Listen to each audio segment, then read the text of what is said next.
ကြာမီချိန်တွင်အခမ်းအနားစတင်တော်မူဖြစ်သည့်အတွက်ဆရာကြီးဆရာမကြီးများအနေဖြင့်နေရာယူပေးကြပါရန်လေးစားစွာဖြင့်ပန်ကြားပါရရှင်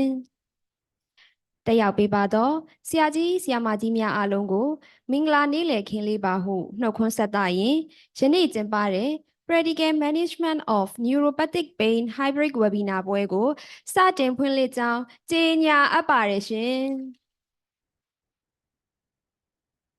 ကျမကယနေ့အခမ်းအနားတွင်အခမ်းအနားမှူးအနေဖြင့်ဆောင်ရွက်မည် Inceptor Company မှ Senior Brand Executive မခင်စန္ဒဝင်းဖြစ်ပါတယ်။ယနေ့ကျင်းပပြုလုပ်တဲ့ Practical Management of Neuropathic Pain Hybrid Webinar ပွဲကိုမအားမလတ်တဲ့ကြားကကိုယ်တိုင်တော်၎င်းအွန်လိုင်းကနေတော်၎င်းတက်ရောက်ပေးပါတော့ဆရာကြီးဆရာမကြီးများအားလုံးကိုအထူးပင်ကျေးဇူးတင်ရှိပါကြောင်းဥစွာပထမပြောကြားလိုပါတယ်ရှင်။ယနေ့ကျင်းပတဲ့ webinar မှာတော့ Chairperson အနေနဲ့ဆရာမကြီး Professor ဖြူဖြူလေးဆရာကြီး Professor ကိုကိုနှင့်ဆရာမကြီး Professor တင်းတင်းနွဲတို့မှဆောင်ရွက်ပေးသွားမှာဖြစ်ပြီး Speaker အနေနဲ့ဆရာမကြီးဒေါက်တာရင်မေအေးဆရာမကြီးဒေါက်တာကြာညိုစိုးမြင့်နှင့်ဆရာမကြီးဒေါက်တာတီတီထွန်းတို့မှဟောပြောပေးသွားမှာဖြစ်ပါတယ်။ထို့နောက် Inceptor Company မှ product များအားမိတ်ဆက်ပေးခြင်းQuestion and Answer Session နှင့် Lucky Draw အစီအစဉ်တို့ပါဝင်သွားမှာဖြစ်ပါတယ်။သိရှိဆွေးနွေးလိုသည့်အကြောင်းအရာများကိုလူကိုယ်တိုင်ဓာတ်ရိုက်မေးမြန်းနိုင်သလိုအွန်လိုင်းမှာတက်ရောက်ပေးပါတော့ဆရာတို့မတို့အနေနဲ့လည်း Question and Answer Box မှာတဆင့်ပေးပို့မေးမြန်းနိုင်ပါတယ်ရှင်။ Question and Answer Session မှာပါဝင်မေးမြန်းဆွေးနွေးပေးဖို့ကိုလည်းဖိတ်ခေါ်ပါစေရှင်။ယခုဆိုရင် webinar စတင်တော့မှာဖြစ်တဲ့အတွက်ဆရာမကြီး Professor ဖြူဖြူလေးအားအဖွင့်မှာစကားပြောကြားပေးပါရန်လေးစားစွာဖိတ်ခေါ်အပ်ပါတယ်ရှင်။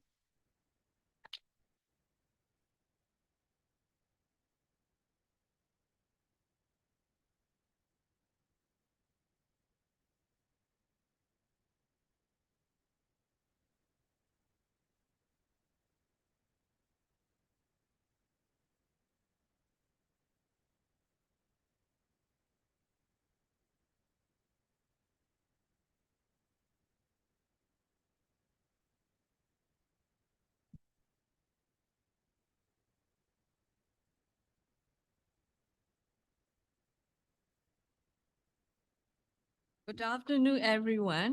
Distinguished guests, dear colleagues, and ladies and gentlemen, and warmly welcome to the hybrid symposium on the practical management of the neuropathic pain case scenario approach. And it is my great pleasure to be here as one of the chairpersons together with my dear colleagues, Professor Tintinwe and Professor Koko. And before starting the section, let me talk briefly about some important aspects of the neuropathic pain, which is defined by the International Association of the Study of Pain, IASP, as the pain caused by a lesion or the disease of the somatosensory nervous system. It affects the 7 to 10% of the population, with most of the patients receiving the inadequate and the incomplete treatment. And neuropathic pain is a complex and its symptoms greatly affect the patient's quality of life. And neuropathic pain can be classified into the central and peripheral. The origin of the neuropathic pain is diverse and related to the variety of the underlying etiologies. For example, neuropathic pain may occur due to the various trauma, neurological diseases, infectious diseases, metabolic syndrome, including the diabetes, inflammatory disorders, tendinopathies, drugs, cancers, and the hereditary disorders. So not only the neurologists, but also the endocrinologists, general physicians, surgeons, physiotherapists, and psychiatrists involved the management of the neuropathic pain.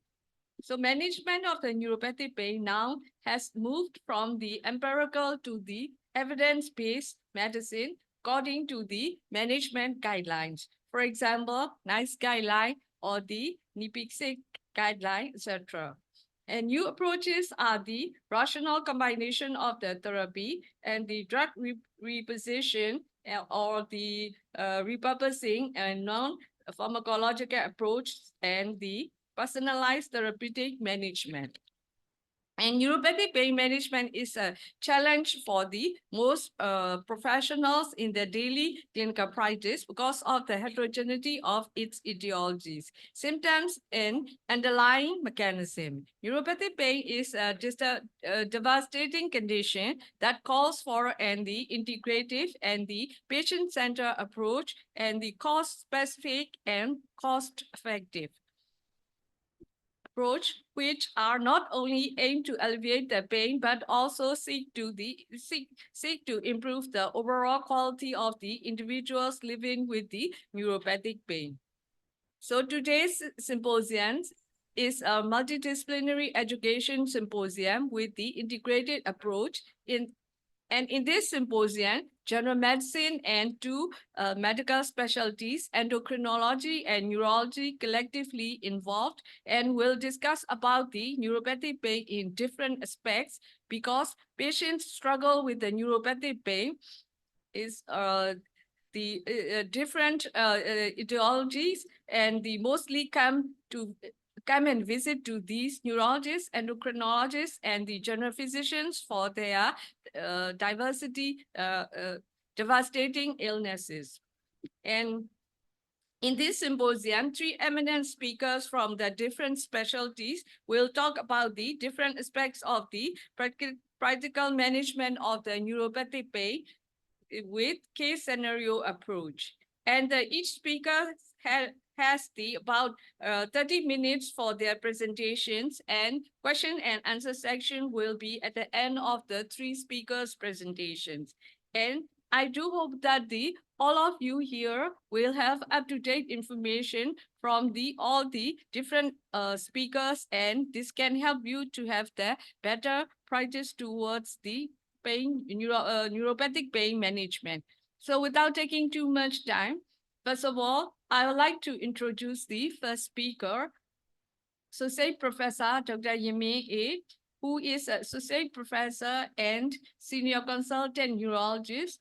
from the Department of Neurology, Yangon General Hospital, University of Medicine 1, Yangon. And Dr. Myint is also a General Secretary of the Myanmar Society for the Study of Pain, MSSP, and actively participate in the local as well as the international pain activities. She also obtained a movement disorder training from Singapore. She is a representative member of the NTS-US, that is the movement disorder Asian Union section. May I call on the Associate Professor.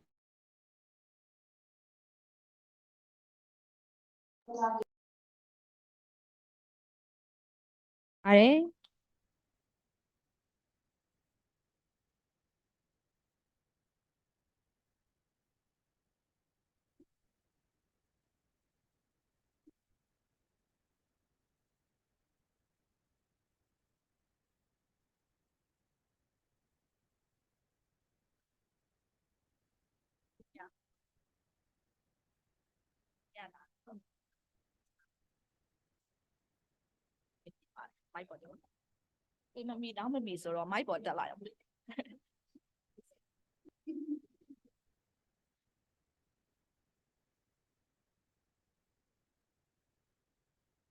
Thank you, Professor Phyu, for the kind introduction. I am Dr. Myint.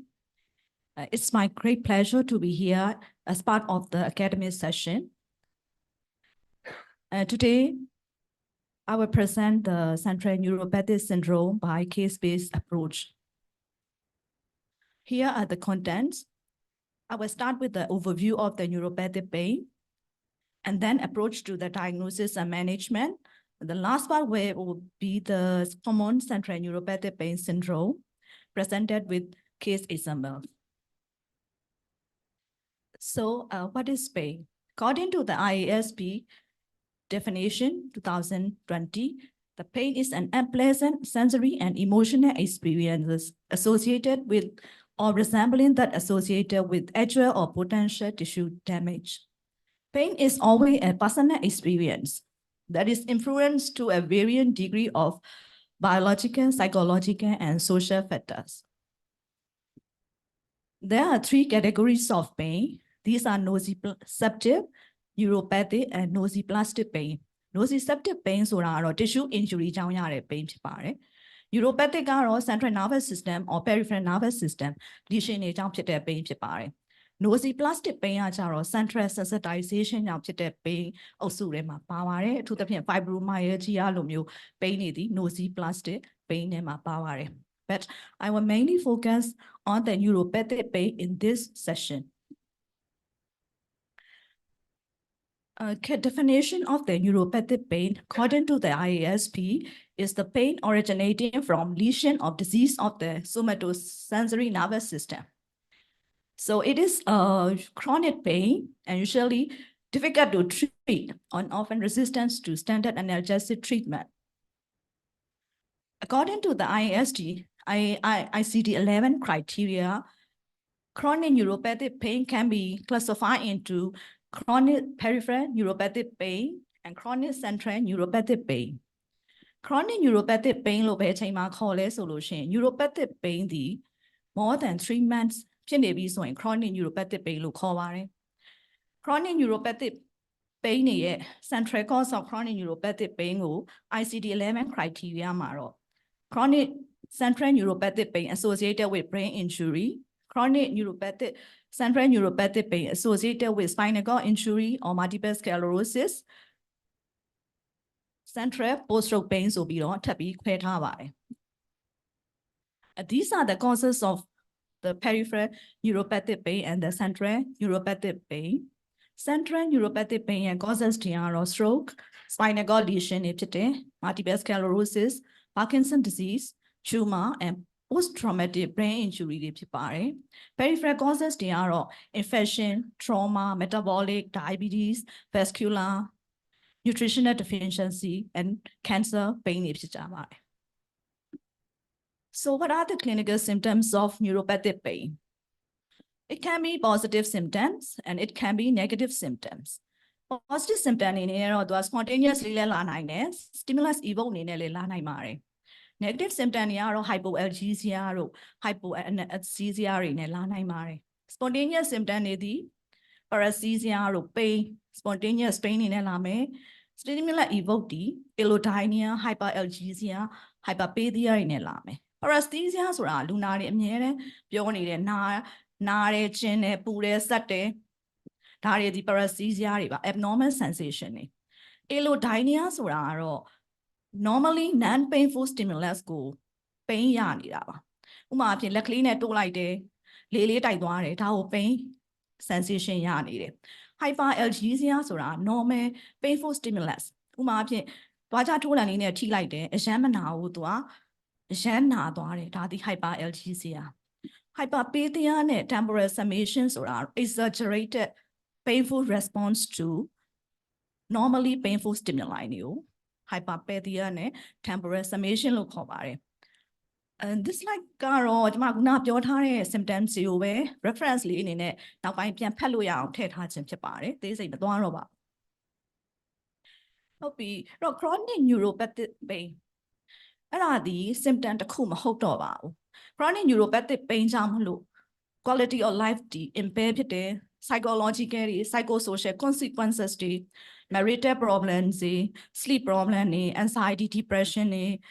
functional impairment တွေဖြစ်လာတယ်ဒါကြောင့်မလို့အခုနောက်ပိုင်းမှာ chronic neuropathic pain syndrome ဆိုပြီးတော့သတ်မှတ်ကြပါတယ်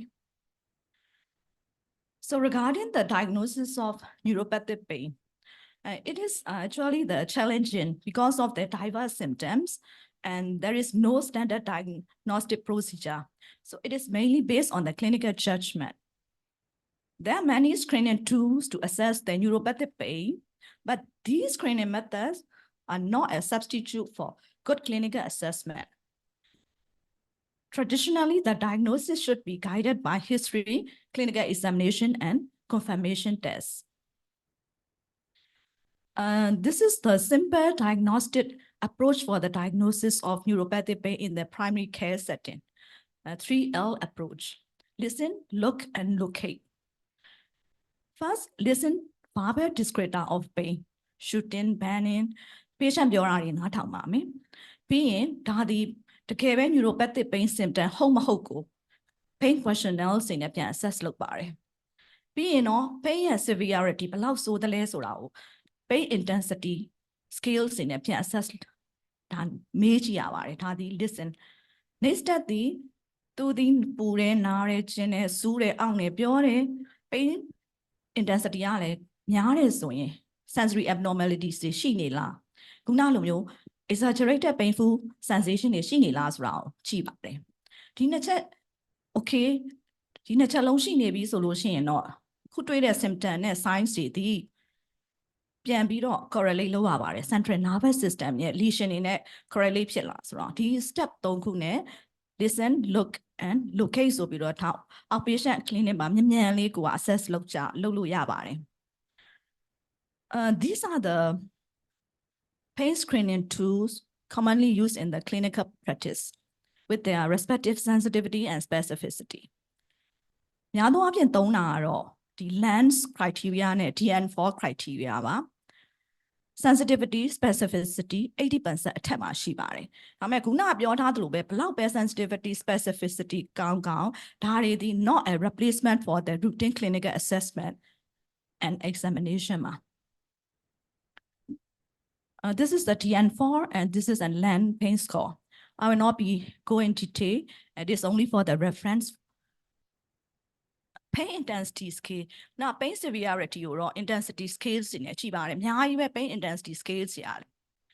ဒါမဲ့ဒီအခု one Becker's phases pain intensity scale ကတော့ကလေးတွေသုံးတယ်ကလေးတွေမှာသုံးမှာဆိုတော့ကလေးတွေကပေါ်ပြနိုင်ဘူးသူနာလေလို့လည်းမပေါ်ပြနိုင်ဘူးစကားလည်းမပြောနိုင်ဘူးနာလို့နာမှန်းလည်းမသိဘူးဒါကြောင့်မလို့မျက်နှာလေးတွေနဲ့ကလေးမျက်နှာလေးရှုံနေလားမင်းနေလားဆိုတာကြည့်တယ်ဒီဟာတွေဒီ stroke ရနေတဲ့ patient တွေ elderly patient တွေ dementia ရှိနေတဲ့ patient တွေမှာရမ်းသုံးဝင်ပါတယ်ဒီမျက်နှာလေးကြည့်လိုက်ရုံနဲ့စကားပြောနိုင်တယ်ဆိုရင်တော့အပေါ်မှာ numeric rating scale လေးရှိတယ်ဒီဟာနဲ့0ဆိုတာ no pain 5က moderate pain 10ဆိုတာတော့တော်တော်လေးကို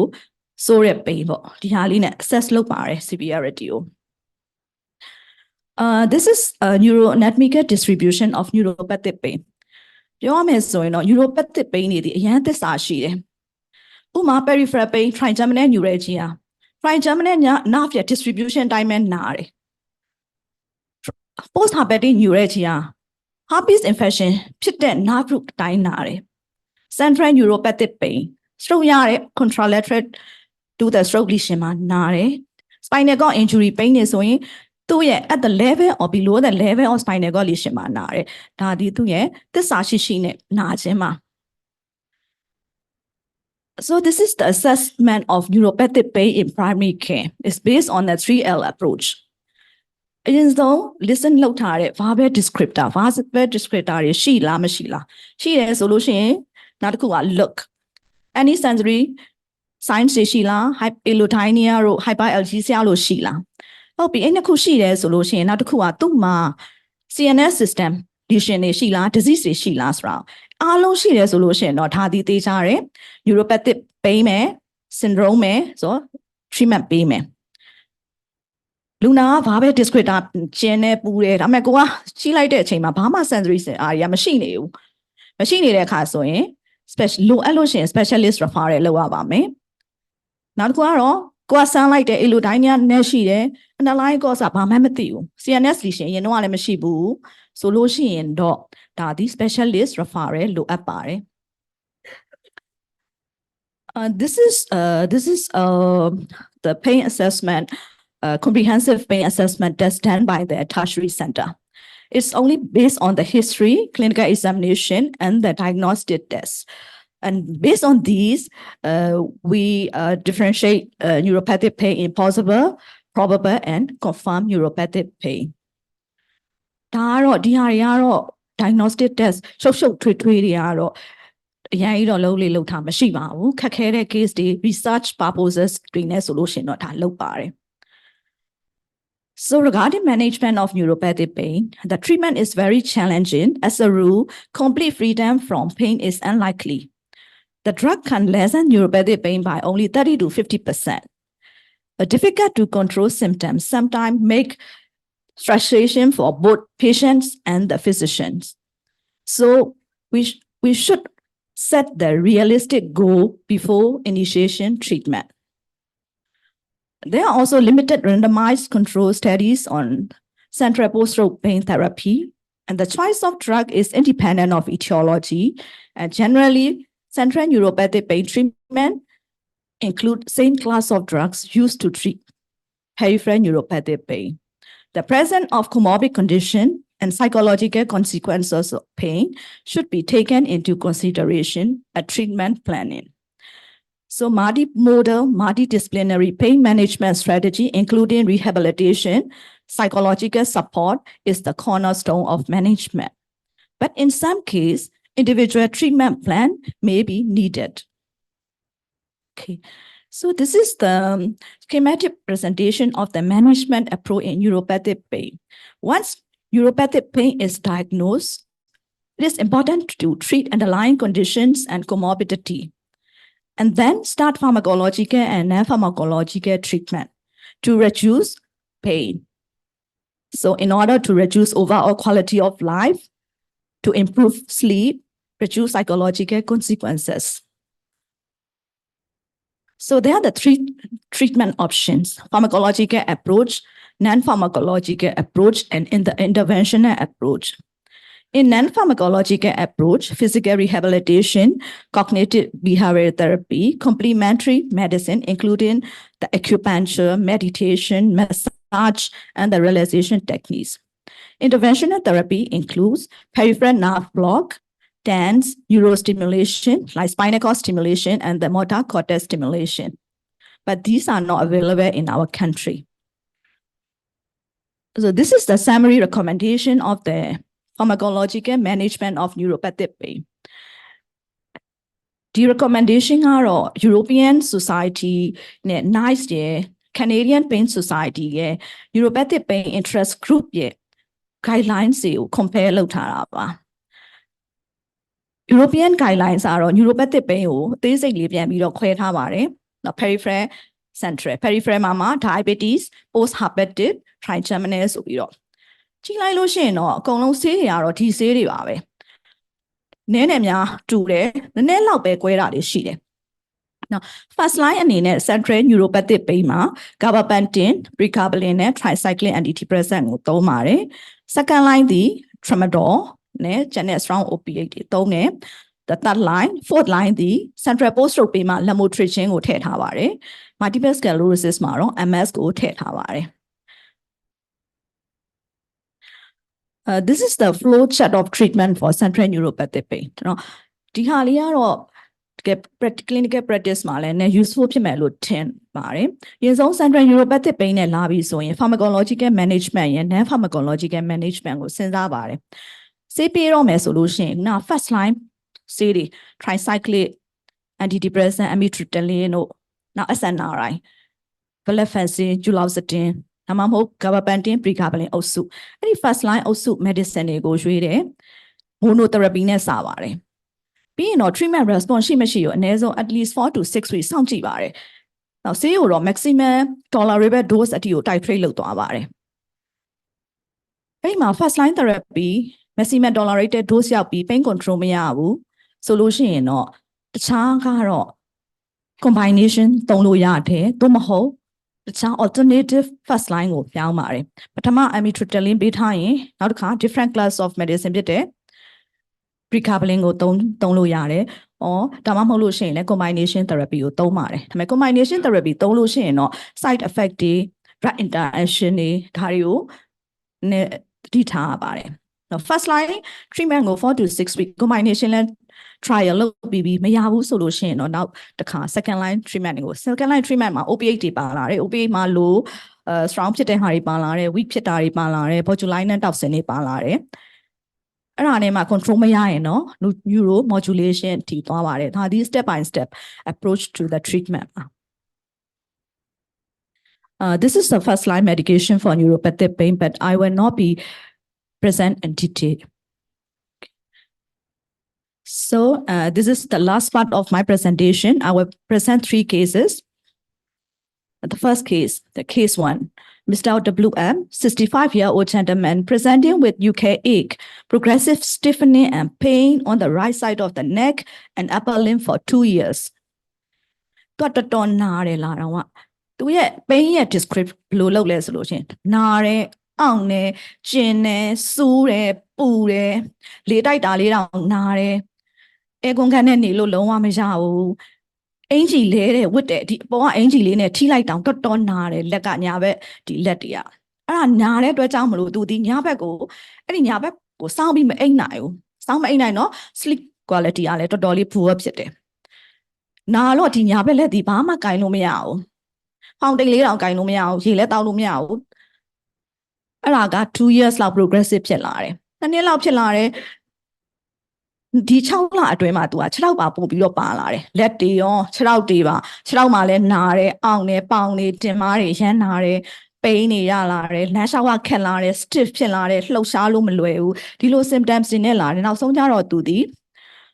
walking frame နဲ့လမ်းလျှောက်မှာရလာတော့တယ်သူ့မှာတော့ underlying type 2 diabetes ရှိတယ် ischemic heart disease ရှိတယ် hypercholesterolemia ရှိတယ် anxiety disorder ရှိတယ်အဲ့ဒါအတွက်လည်းသူက treatment နဲ့ယူထားတယ်ဒီ2 နှစ်ဖြစ်နေတဲ့အတွက်ကြောင့်မလို့သူတောက်နေတဲ့ medication တွေကလည်းအများကြီးပဲဆရာဝန်တွေမျိုးစုံနဲ့လည်းသူပြထားပြီးသားဘန်ကောက်တွေလည်းသွားထားပြီးသားပြန်လာပြီးပြီပေါ့နော်သူ့ရဲ့ history မှာသူက right sided hemiparesis လွန်ခဲ့တဲ့2021တော့ရထားတယ်ဒါပေမဲ့ right hemiparesis ရှုပ်ရပြီးတော့ residual deficit ဒီနည်းနည်းလေးပဲကျန်တယ်သူလမ်းလျှောက်နိုင်တယ်ကိုပါကိုသူကသူ activity of daily living တွေလုပ်နိုင်တယ်တော့အခုဒီ pain ကြောင့်မလို့သူရဲ့ ADL ဒီမလုံနိုင်ဘူးဖြစ်သွားတယ်လမ်းတောင်မလျှောက်နိုင်ဘူး examination လုပ်လိုက်ရင် patient က anxious ဖြစ်နေတယ်ကိုရှိလာတော့ wheelchair bound နဲ့ dysarthritic ဖြစ်တယ် dystonic posturing spasticity ကြောင့်မလို့ right upper limb က dystonia ရနေတယ်သူ mental state ကတော့ okay Parkinsonian features တွေမရှိဘူးစမ်းဖို့ကလည်းအရမ်းခက်တယ်ဘာဖြစ်လို့လဲဆိုတော့နည်းနည်းလေးစမ်းဖို့ထိလိုက်တာနဲ့အရမ်းနာရဲဆိုပြီးអော်နေတယ်ဒီ right upper limb lower limb အရမ်း stiff ဖြစ်နေတယ်ဘလို့မှစမ်းလို့မရအောင် sensory testing မှာတော့ tissue လေးနဲ့ထိလိုက်တာတော့ရမ်းနာတယ်အဲ့လိုတိုင်းကြီး hyper algesia လည်းရှိတယ် cold intolerance လည်းရှိတယ်သူရဲ့ current medication တွေကတော့ဒီ dimicron သူကသူ aprazolam တွေရော acetaminophen တွေရောဒါဆရာဝန်ပေးထားတာ pregabalin တွေရော Alexan တွေရော painkiller တွေသူအများကြီးတောက်နေတယ်ဟုတ်ပြီဒီ investigation ကြည့်လိုက်တော့ patient ရဲ့ MRI မှာ left thalamus infarct ရှိတယ် MRI cervical spine ရိုက်လိုက်တယ် multiple level PID ရှိတယ် right shoulder X-ray because of the stiffness and pain in the shoulder the Myint OA changes ရှိတယ် baseline investigation တွေက normal ပဲ A1C လေးကတော့နည်းနည်းတက်နေတယ်သူ့မှာ diabetes ရှိရယ် PID ရှိရတဲ့အတွက်ကြောင့်မလို့ radiculopathy ကို exclude လုပ်ချင်လို့ nerve connection နဲ့ EMG လုပ်တယ်အဲ့ဒါတွေကလည်းအကုန်လုံး normal so what are the possible causes of chronic pain in this patient so it can be neuropathic because of the stroke cervical radiculopathy or diabetic neuropathy and it can be nociceptive related to shoulder pain spasticity and tendinitis and it can be missed so let me explore more about the post-stroke pain post-stroke pain ရဲ့ 40% လောက်က musculoskeletal pain တွေဖြစ်တယ် 20% the shoulder pain headache 10% the central post-stroke pain neuropathic pain and then 7% the painful spasticity ကြောင့်ဖြစ်နိုင်တယ်ဒါပေမဲ့ stroke patient တယောက်မှာ more than one subtype of pain တွေရနိုင်ပါတယ် so central post-stroke pain ကို Dejerine-Roussy syndrome or post-thalamic pain syndrome or retroradicular stroke syndrome လို့လည်းခေါ်ပါတယ် usually the central post-stroke pain ရဲ့ symptoms တွေဒီ contralateral to the stroke lesion တွေမှာဖြစ်တတ်ပါတယ် ischemic stroke တွေမှာပိုဖြစ်တယ် onset of central post-stroke pain က highly variable ဖြစ်တယ် stroke ရပြီးတော့ weeks or many years ကြာတော့မှလည်း pain ရလာတာဖြစ်နိုင်ပါတယ် central post-stroke pain တွေရဲ့ 1/3 လောက်က thalamus မှာဖြစ်ပါတယ် thalamic pain တွေ second common ကဖြစ်တာကတော့ lateral medullary syndrome နဲ့ parietal sensory cortex မှာ stroke ရလို့ရှင်လေ sensory CPSP တွေရတတ်ပါတယ် these are the diagnostic criteria for CPSP တော့ grading system နဲ့သွားပါတယ် criteria 5 ခုပါတယ် possible probable and confirmed CPSP လို့ဆိုပြီးတော့ခွဲထားပါတယ် one criteria 1ကတော့ exclusion of other cause of pain တခြား cause တွေကို exclude လုပ်ရမယ် Two are pain in the distant neuroanatomical plausible distribution ma shi yame. Tong the history of stroke shi yame. Da the history. 1, 2, 3 shi yone ko possible CPS below the pare. Adi tongu plus demonstration of distinctive neuroanatomical distribution by clinical and neurological exam. Sound like that chain male, right side ma hemiparesis shi needed. That's why not 4 criteria legu pi doabi, that's all probable CPSP. Now the singer MRI or CT scan chi lai lo to lesion ye contralateral side ma shi nebi so not 5 definite CPSP lo diagnostic criteria net the pare. Hope our case 1 go pian mi twa me so yin. The case 1 the deterrent rosy syndrome patient the pain jam low quality of life the impaired functional disability she anxiety depression sleep problem or the patient go blue kutamle blue management no pain go reduce pain free me pain pain to mobility you count look the patient go be like that. သူ့ရဲ့အခုလက်ရှိ medication တွေပါဒီ medication တွေကတော့တစ်ခါတည်းအကုန်လုံးပေးလိုက်တာတော့မဟုတ်ဘူးတစ်ခုပြီးတစ်ခု titrate လုပ်ပြီးပေးတာမှာသူဒီ pregabalin ကို75 mg BD တောက်နေတယ်အဲ့တော့ခံနိုင်တဲ့အတွက်ကြောင့်မလို့150 BD တိုးထားတယ်ဒါပေမဲ့လည်း pain control မရဘူး amitriptyline tricyclic ကိုထည့်တယ် clonazepam နဲ့ baclofen ကတော့သူဒီ spasticity အရန်ဆိုးနေတဲ့အတွက်ကြောင့်မလို့ clonazepam baclofen ထည့်ထားတယ်ဒါနဲ့တော့မှသူက pain control မရတဲ့အခါနောက်တစ်ဆင့် follow up မှာ lamotrigine ကိုထည့်ပါတယ် pain ကအဲ့ lamotrigine ထည့်ပြီးတာတော့မှ pain နဲ့ spasticity တွေအရန်ဆိုးတဲ့အတွက်ကြောင့်မလို့သူ့ကို botuline နဲ့တောက်ဆင်ပေးပါတယ်ပြီးလို့ရှိရင်သူ့ကို physiotherapy ကို refer လုပ်လိုက်ပါတယ်အဲ့တော့ follow up မှာ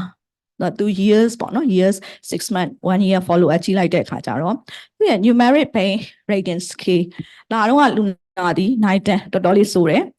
ဒီ treatment အနေနဲ့တော့ physiotherapy non pharmacological treatment အနေနဲ့တော့ pain scale ကကျလာတယ်ဒါပေမဲ့ complete freedom from pain တော့မရအောင်အရင်တော့ wheelchair နဲ့ walking frame နဲ့သွားတာသူဟာသူလမ်းနဲ့ရှောက်နိုင်တယ် sleep quality လည်းတိုးလာတယ်တက်လာတယ်နော်အဲ့တော့ဒီ case 1ရဲ့ landing point ကပါလဲဆိုတော့ CPSP က common ဖြစ်တယ် post stroke တွေမှာဒါပေမဲ့ तू က unidentified ဖြစ်နေတယ်။ဘာကြောင့်လဲ CPSP ကြောင့်ရတဲ့ pain တွေဒီ delay onset နဲ့လာတယ်။ stroke ရပြီးချို့တွေဆိုရင်နှစ်ကြာပြီးတော့မှလာတာတွေများတယ်။ဒါကြောင့်မလို့ unidentified ဖြစ်နေတော့ awareness ရှိအောင်တင်ပြခြင်းဖြစ်ပါတယ်။နောက်တစ်ခုက negative impact of CPSP တွေကလည်း psychological well-being ကိုအရင် impact ဖြစ်စေတယ်။ usually တော့ treatment က monotherapy ကဘလို့မှမလုံလောက်တော့ combination therapy ကိုသုံးရတယ်။ physiotherapy ကတော့အရေးအကြီးဆုံးပဲ to prevent spasticity and improve mobility. Okay, this is my case 1. Another case is case 2. MMS 45 years old lady presenting with reduced vision on the left eye associated with pain for 1 month. She was diagnosed as optic neuritis by ophthalmologists and treated with IV methylprednisolone pass therapy. Because of further worsening of the vision despite treatment, she was referred to neurologists for further management. In addition, she experienced continuous aching pain in the left upper limb, numbness and itching in the extremities. She also has difficult sleep due to the spasm of the left leg. She didn't have any weakness, but experienced difficult walking because of cramp in her left leg. So because of the first presentation of the pain in the young patient, we proceed to the thorough neurological examination and the investigation to reach the diagnosis. In neurological examination, she has a bilateral optic neuropathy. Sensory, there is patchy hypoesthesia in left arm. Apart from these two, there is no other neurological sign. So my provisional diagnosis is bilateral optic neuritis with asymmetrical sensory impairment and neuropathic pain, most likely due to demyelinating disease or vasculitis affecting both central and peripheral nerve.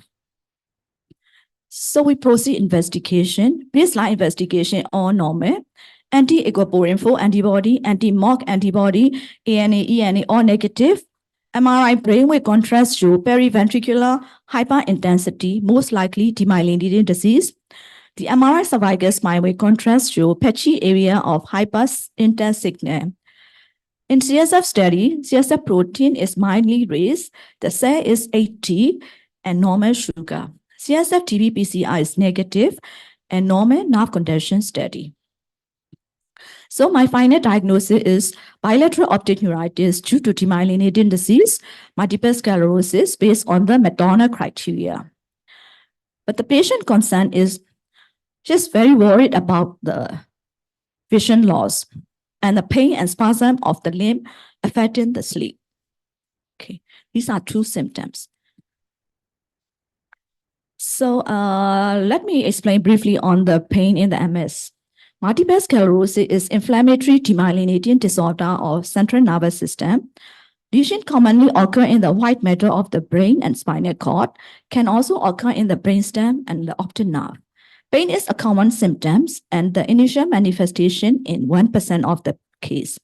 Chronic pain occurs in 50 to 75% of the cases, and central neuropathic pain occurs in up to 28% of the MS patient, most commonly involved in the lower extremities. These are the symptoms of MS-related neuropathic pain. It includes acute neuropathic pain and the chronic neuropathic pain. Acute neuropathic pain trigeminal neuralgia or limbic sign or MS hug and processual spasm. Limbic signဆိုတာတော့ neck flashing လုပ်လိုက်တဲ့အချိန်မှာ shooting pain from the back ကိုရတာပါအရန် common ဖြစ်ပါတယ် first presentation လည်းဖြစ်နိုင်ပါတယ် MS hug ဆိုတာတော့ squeezing sensation ညှစ်ထားသလိုစုပ်ထားသလို sensation မျိုးရတာပါ processual spasm ကတော့ MS တွေ NMO တွေမှာ common ဖြစ်တယ် painful spasm တွေ ကြွက်တက်လို့ဖြစ်တယ်ဇက်ခနဲခြေထောက်တွေကဆွဲသွားတယ်ဒါဒီ proximal spasm ဒါဒီ acute neuropathic pain ရဲ့ symptoms မှာ chronic neuropathic pain ဒီ dysesthesia abnormal painful sensation တွေရနေတာနောက် pruritus ကလည်းဒါဒီ patient ဒီသူကထုံနေတယ်ရားတယ်အဲ့တော့ရားနေတယ်ဆိုတော့ကိုကဘာဆေးတွေပေးထားဘာဆေးတွေကြောင့်ဖြစ်နေတာလဲဘာကြောင့်ဖြစ်လဲ lamotrigine ကိုမတည့်လို့လားဆိုပြီးတော့ရှာတယ်ဒါပေမဲ့နောက်ပိုင်းဖတ်ကြည့်လိုက်တော့ pruritus ဒီလည်း one of the disaesthetic symptoms of the MS ဆိုတာတွေ့ရပါတယ် So case 2ကိုပြန်ကြည့်မယ်ဆိုရင် acute presentation of pain in MS ရင်တော့ဘာ history မှမရှိဘူးအခုမှ first presentation of optic neuritis မှာ pain နဲ့လာတယ် So we repeat IV methylprednisolone followed by oral and the start IV rituximab loading dose 2 weeks apart and at duloxetine and pregabalin for pain control and baclofen for the tonic spasm and the carbamazepine for the tonic spasm. So at for 1 month follow-up, vision improve is 6/6 normal on the right eye and 6/18 on the left eye. The pain is markedly improved and just sleep well and no tonic spasm at the night time. So the landing point from case 2 is the pain can be first presentation of MS and common at the time of relapse. The painful tonic spasm is very difficult to treat and very common in the MS patients, and itching is one of the aesthetic pain in MS, usually overlooked. So treating underlying disease together with symptomatic therapy can lead to better result. So the important thing is the earlier the diagnosis is made, the more opportunities there to improve patients' outcome. So case 3, this is the last case. A 68-year-old lady doctor with history of Parkinson's disease for 7 years, complicated by motor fluctuation and predictable off and dyskinesia and postural instability due to freezing of cake. She need assisted walking and difficult doing ADL. She experienced unbearable aching and twisting pain in the thigh, buttock, with cramp which were partly relieved by taking levodopa and massage. Totally so တဲ့ pain မှာ သူ describe လုပ်တာကတော့ လိန်ဆွဲထားသလိုဖြစ်တယ် ပြင်ချက်ကြီးကတ်နေတယ် ရမ်းနာတယ် အထက်ကနေပြီးတော့လှိုက်လိုက်ပြီးနာတယ် ဘလို့မှနေလို့မရဘူး ဘာလို့မတက်တာဘူး စင်တိုပါတောက်လို့ရှိရင်တော့နည်းနည်းလေးတက်တာတယ် အဲကြောင့်မလို့သူဒီစင်တိုပါကိုခဏတောက်နေတဲ့သူဟာသူ She also suffered abnormal sensation in the extremity with feeling of insect crawling. Because they get any the look hands are at the Now, Tari Tamlo to the fragmented sleep depressed pillar. Current medication maro to a levodopa cavidopa half tablet 6 to 7 times a day down it. Shari male nine another look out. Now, Rupini wrote down here, flexipack, cabapante, painkillers, they down here, eprazolam down here. Now, the patient are problem are late stage Parkinson's disease with motor fluctuation and gait instability, with non-motor symptoms of pain, depression, and sleep problem, with daytime somnolence and insomnia at night. So let me explore about the Parkinson's disease related pain. The pain in the Parkinson's disease is a frequent and recognized non-motor symptoms, but it is quite very common, up to 85% of people with Parkinson's disease. Parkinson's iceberg. Iceberg, tip of the iceberg, the motor symptom of the Parkinson's disease to where Luria,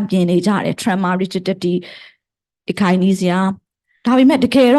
underneath ma. Nyaji non-motor symptoms, the pain, quality of life, the psychological pain overlooked. So pain is a frequent and disabling non-motor features of Parkinson's disease, and it often presents early before motor symptoms become prominent.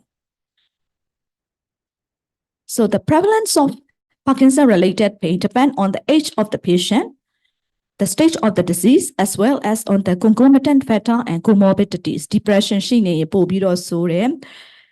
Now, pobiro, sobare. PD-related pain, nosy septic pain, nosy plastic and neuropathic pain, In the classification of pain in PD, musculoskeletal pain 70% lang frozen shoulder,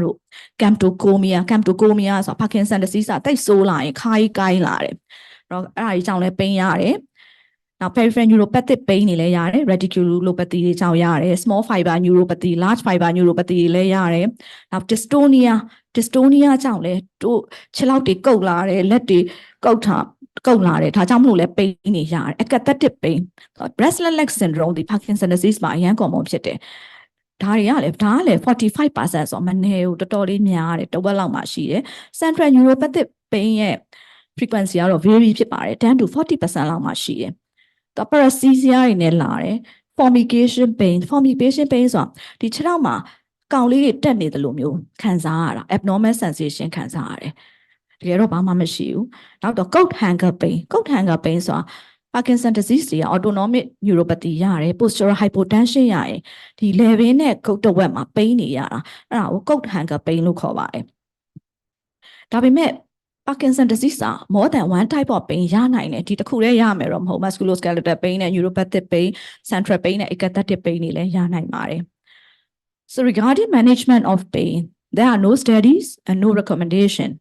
The first steps in the treatment of PD-related pain should be the adequate control of motor and non-motor symptoms by optimizing the dopaminergic medication schedule with attention on side effect. Multidisciplinary approach is a fundamental in managing pain syndrome in Parkinson's disease.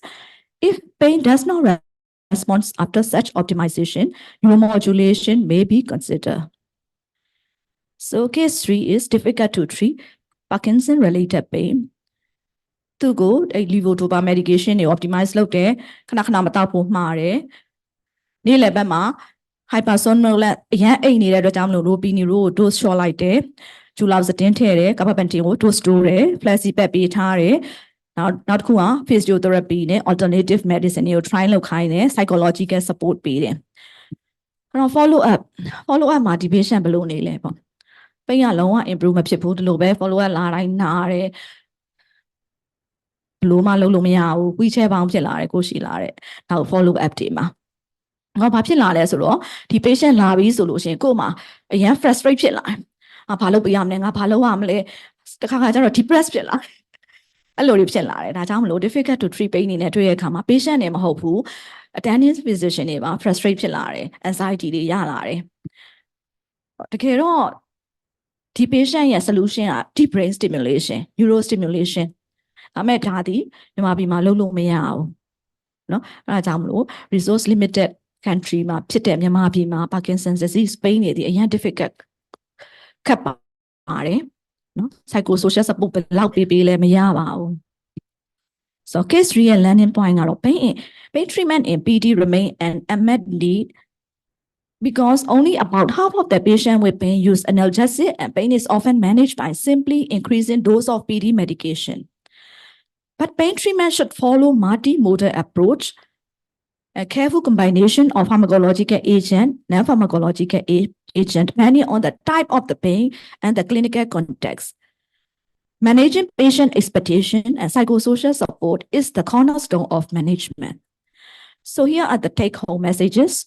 Central pain is one of the most complex and difficult to treat painful syndrome. It should be suspected when pain is limited to the region of neurological deficit and when associated with spinal thalamic tract sensory loss. The negative impact of central pain syndrome on the psychological well-being may lead to anxiety, depression, and sleep disturbances. Refractory central pain may benefit from referral to multidisciplinary pain management team.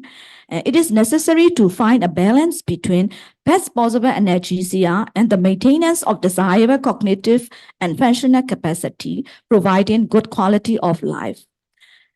Finally, it is important to raise awareness about this condition in primary care physician to ensure timely diagnosis and referral. This is the end of my presentation and thank you for kind attention. ပြောကြားပေးပါတော့ဆရာမကြီးဒေါက်တာယမင်းအေးအားအထူးပင်ကျေးဇူးတင်ရှိပါတယ်ဆက်လက်ပြီး Diabetes Peripheral Neuropathy ခေါင်းစဉ်ဖြင့် brief introduction ပြောကြားပေးပါရန်ဆရာကြီး Professor ကိုကိုအားလေးစားစွာဖိတ်ခေါ်အပ်ပါတယ်ရှင်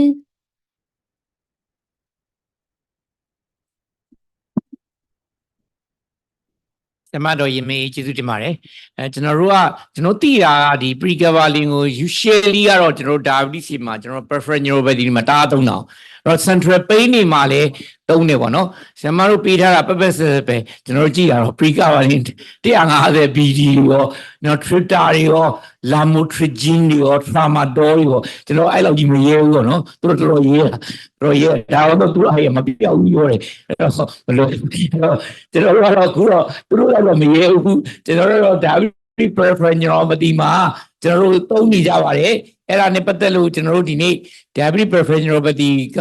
ဆရာတို့အနေနဲ့ကျွန်တော်တို့ဆရာတို့မပြောတော့ကျွန်တော်တို့အများကြီးတွေ့ရတယ်ကျွန်တော်တို့မှလေဘယ်လိုဒီ common ဖြစ်လဲဆိုတော့ကျွန်တော်တို့ဒီ diabetes peripheral neuropathy မှာကျွန်တော်တို့လာတဲ့လူနာတွေရဲ့ 60% လောက်ကအမြဲရှိရဆရာသူတို့မပြောရင်ဆရာမေးကြည့်လိုက်ပါမေးကြည့်တယ်တွေ့မှာပဲသူကထုံနေကျင်းနေတခါကျတော့ဘာမှမသိဘူးเนาะခြေထောက်မှာရာဘာပြားကြီးကတ်ထားတယ်လို့ပဲပေါ့ so we have a two problem ပေါ့ one is ဆရာမကတင်ပြသွားလို့ positive symptom ဖြစ်တဲ့ pain နေနဲ့လာတယ်เนาะ tingling sensation နေဘာနေနဲ့ electric shock ပုံစံနဲ့လာတယ်လို့တခုကတော့ numbness လုံးဝ negative symptom တွေလည်းလာတယ်ဆိုတော့ဒီနေ့တော့ကျွန်တော်တို့ဒီဆရာမတော်ကြာညိုအဲ့ဒါလေးဒီနှစ်ခုကိုပြောပေးပါဘောเนาะကျွန်တော်သူ့ကိုတောင်းဆိုထားတယ်တခုကတော့ positive symptom ကြောင့်ပြောပေးပါကျွန်တော်တို့သိတယ်တခုတော့ negative symptom ကြောင့်လေးကိုပြောပေးပါဆိုပြီးတော့ကျွန်တော်တောင်းဆိုထားပါတယ်အဲ့တော့ဒီနေ့အနေနဲ့ကျွန်တော်တို့ diabetes peripheral neuropathy ကိုเนาะကျွန်တော်ပြောကြားပေးဖို့အတွက်ဆရာမတော်ကြာညိုဆိုနေပေါ့เนาะဆရာမတော်ကြာညိုဆိုနေကကျွန်တော်တို့က she is an associate professor of the endocrinology ပေါ့နော်ကျွန်တော်တို့ department of diabetes and endocrinology မှာကျွန်တော်တို့ဆောင်ရွက်နေပါဆရာမ she's really in the United States မှာလည်းသူ study လုပ်ထားပြီးသားသူ training သွားထားပြီးသားပါ and then ဒီကျွန်တော်တို့ဒီ Singapore မှာလည်းကျွန်တော်တို့ training တွေအများကြီးသွားထားပြီးသားဖြစ်ပါတယ်ဒါကြောင့်ဆရာမတော်ကြာညိုစုမြင့်ကိုကျွန်တော်တို့ diabetes peripheral neuropathy ပေါ့နော် case based approach လေးနဲ့တင်ပြပေးဖို့ဖိတ်ခေါ်ပါတယ် ladies and gentlemen please welcome Dr. ကြာညိုစုမြင့်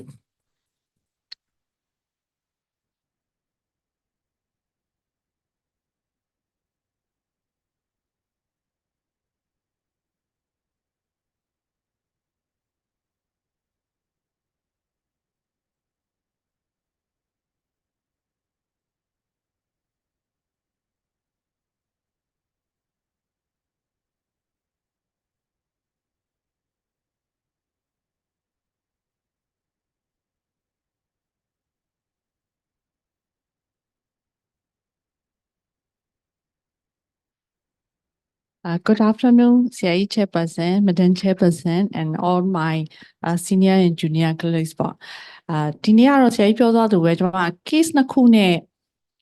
present လုပ်သွားပါမယ် First case ကတော့တွေ့နေကြလူဟာပါပဲ65 years type 2 diabetes ဟာ6နှစ်ရှိပြီ hypertension ischemic heart disease ရှိသူ main concern က electric shock like burning sensation နော်အမပြောသွားတဲ့ဟာမျိုးပေါ့ burning sensation which is very worse ပေါ့ especially at night or even cannot sleep လုံးဝကို sleep disturbance ညနေတယ်သူ့မှာ blood pressure များတယ် BMI က28 ပါ examination လုပ်လိုက်တဲ့အခါမှာတော့နာ pinprick sensation reduce ဖြစ်နေတယ်ကျန်တဲ့ proprioception တို့motor power တို့ဘာလို့အကုန်လုံး normal ပဲသူ့မှာ evidence of hyperalgesia ရှိရ bilaterally ပေါ့နော် hemoglobin A1C က 10.2 အဲ့တော့ဒီလို patient မျိုးကိုဘယ်လို treat လုပ်မလဲပေါ့အဲ့တော့ဒီ share speaker ပြောသွားတယ်မှာကျမတို့ positive symptoms တွေဒါတွေကတော့မရှင်းတော့ပါဘူးသူ spontaneously ရနိုင်တယ် patient may verbally မျိုးစုံပြောနိုင်တယ်ပေါ့ခုနလို burning pain electric shock like sensation အကုန်လုံးပြောတယ် this is a positive symptoms တွေပါအဲ့တော့ဒီ peripheral nervous system ကိုပြန်ကြည့်မယ်ဆိုရင်ကျမတို့ motor sensory and autonomic ပေါ့နော်especially ဒီunmyelinated small C fibers လေးတွေကိုထိလို့ရှိရင် temperature နဲ့ pain sensation ကို involve လုပ်တယ်အဲ့တော့ now tiny myelinated ill data solution even it's a small muscle or pain တွေက usually small muscle ပေါ့ဒီတက်ပို့ပြီးတော့ severe ဖြစ်သွားမယ်ဆိုလို့ရှိရင်တော့ myelinated A alpha data ဆိုရင်တော့ patient may develop နောက်ပြောရ large fiber symptom တွေ touch တို့ vibration တို့ sensory loss တွေရလာနိုင်တယ်ပေါ့ဒါလေးကတော့ overview ပေါ့အဲ့တော့ဒီ small fibers တွေက usually they are clinical diagnosis and ခုနစမ်းကြည့်လိုက်လို့ရှိရင်ဒီ patient လိုပဲ pinprick sensation တို့ temperature loss ဖြစ်တာပေါ့ဒီတက်ပို့ပြီး progress ဖြစ်သွားလို့ရှိရင်တော့ large myelinated fibers တွေabsent ဖြစ်တဲ့ clinical features တွေ uniform absent ဖြစ်တာ vibration perception တွေများတာပေါ့နော်ဒီလိုဟာမျိုးတွေနဲ့တွေ့နိုင်တယ်အဲ့တော့ management of diabetic peripheral neuropathy ကိုပြောမယ်ဆိုတော့အရေးကြီးဆုံးက glycemic control ပါဒီနာတာကိုပဲဆေးတွေလိုက်ပြီးတော့ပေးနေမယ်ဆိုလို့ရှိရင် sugar control မကောင်းဆိုရင်ဘလို့မှမရနိုင်ပါဘူးအဲ့တော့ number 1ကတော့ intensive glycemic control နောက် lifestyle modification multifactorial cardiovascular intervention အရေးကြီးပါတယ်ပြီးလို့ရှိရင်တော့ pain ကိုကုဖို့လိုတယ်painful ဖြစ်တယ်ဆိုရင်ဒီ symptomatic treatment of neuropathic pain ကအရေးကြီးပါတယ်မပေးဘူးဆိုခုန quality of life impair ဖြစ်လာနိုင်တယ်ပေါ့ဒီ pain မှာလည်းတခြားဒီ pain အတွက်ဆေးမဟုတ်ဘဲနဲ့ disease modifying pharmacotherapy တွေပေါ့နော်ဒါတွေပေးလို့ရှိရင်လည်း pain ကိုတတ်တာပါတယ်အဲ့တော့ glycemic control type glycemic control လုပ်မယ်ဆိုလို့ရှိရင်type 1 diabetes မှာတော့အရင်က strong ဖြစ်တဲ့ peripheral neuropathy ကို prevent လုပ်တယ်ဒါပေမဲ့ type 2 diabetes မှာလုပ်ထားတဲ့ study တွေမှာအရင်ကြီးတော့ strong မဖြစ်ဘူးသို့တော့ဒီလို UKPDS 16မှာဆိုရင် even hemoglobin A1C 1% ကျသွားတိုင်း microvascular complication တွေက 37% လောက်ဒီ reduction ဖြစ်တယ်ပေါ့နော်အဲ့ဒီ microvascular complication တွေမှာဆိုလို့ရှိရင် neuropathy ပါတယ် retinopathy ပါတယ်နောက် nephropathy ပါတယ်ဒါတွေအကုန်လုံးက A1C control ကောင်းရင်ကောင်းတယ်ဒီ UKPDS 33မှာလည်းဒီလိုပဲတစ်ဖက်က conventional M မှာ A1C ကို 7.9 ထားတဲ့လူနဲ့type glycemic control လုပ်တဲ့7ထားတဲ့လူမှာကြည့်လိုက်မယ်ဆိုလို့ရှိရင်ဒီ microvascular endpoints တွေက type control glycemic control လုပ်တဲ့လူတွေဘက်မှာပို့ပြီးတော့ risk reduction ဖြစ်တာကိုတွေ့ရတယ်ဒါကတော့ကျမတို့ဒီ microvascular complication တွေအကုန်လုံးကိုပေါင်းပြီးတော့ကြည့်လိုက်တာပေါ့နော်ဟုတ်ပြီဒါဆိုရင် neuropathy ရောတီးတန့်ကြီးထားတဲ့ trial ရှိလားဆိုရင် type 2 diabetes မှာခုန UKPDS 33မှာသူကvibration perception threshold ပေါ့ VPT နဲ့စမ်းတာ25ကျော်တယ်ဆိုလို့ရှိရင် peripheral neuropathy ရှိရလို့သူ criteria လုပ်ပြီးစမ်းကြည့်တယ်အဲ့တော့ glycemic control လုပ်ခဲ့တာနှစ်အကြာကြီးလုပ်တယ်0 to 12 years ထိ p value ကအရင် significant မဖြစ်ဘူးဒါပေမဲ့နောက်ဆုံးမှာတော့15နှစ်ကြာတဲ့အခါမှာဒီ favor the intensive and ပေါ့နော် intensively control လုပ်တဲ့လူတွေဘက်မှာကျမတို့ရဲ့ဒီ surrogate endpoint ဖြစ်တဲ့ neuropathy ကို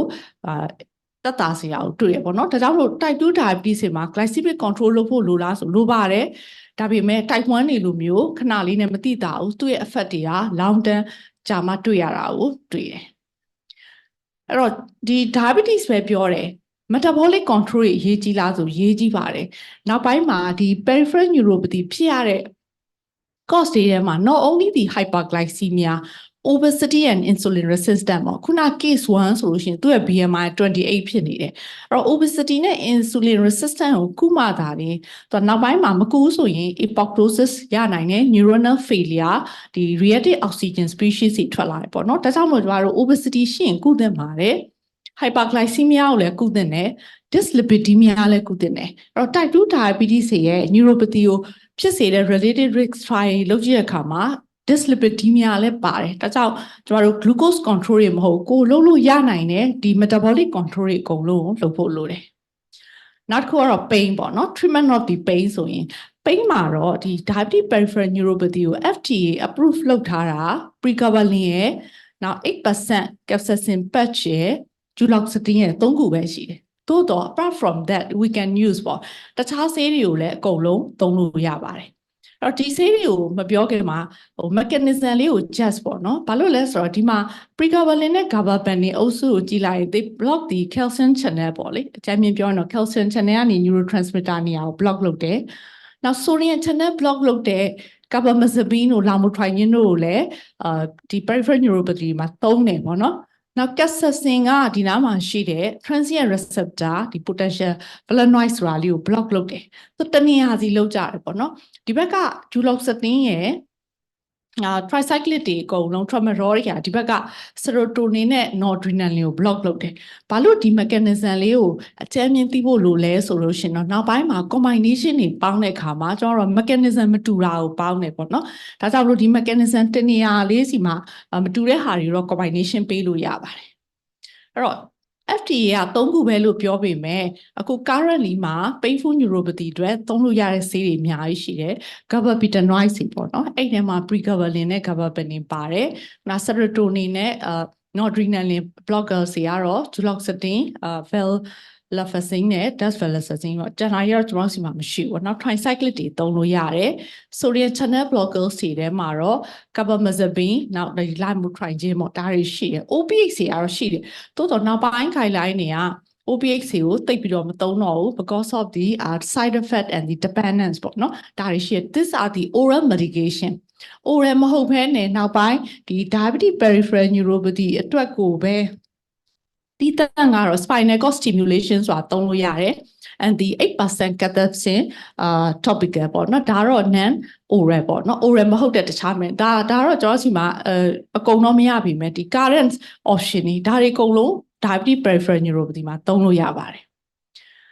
အဲ့တော့အမလည်းခုနပြောရတယ် pain is really difficult to control ပေါ့ especially ဒီမှာလည်းကြည့်လိုက်လို့ရှိရင် patient က 100% ကောင်းသွားလိမ့်မယ်လို့ expect လုပ်လို့မရဘူးအဲ့တော့ clinician ကဒီ patient ကို counseling လုပ်တဲ့အခါမှာဆိုလို့ရှိရင်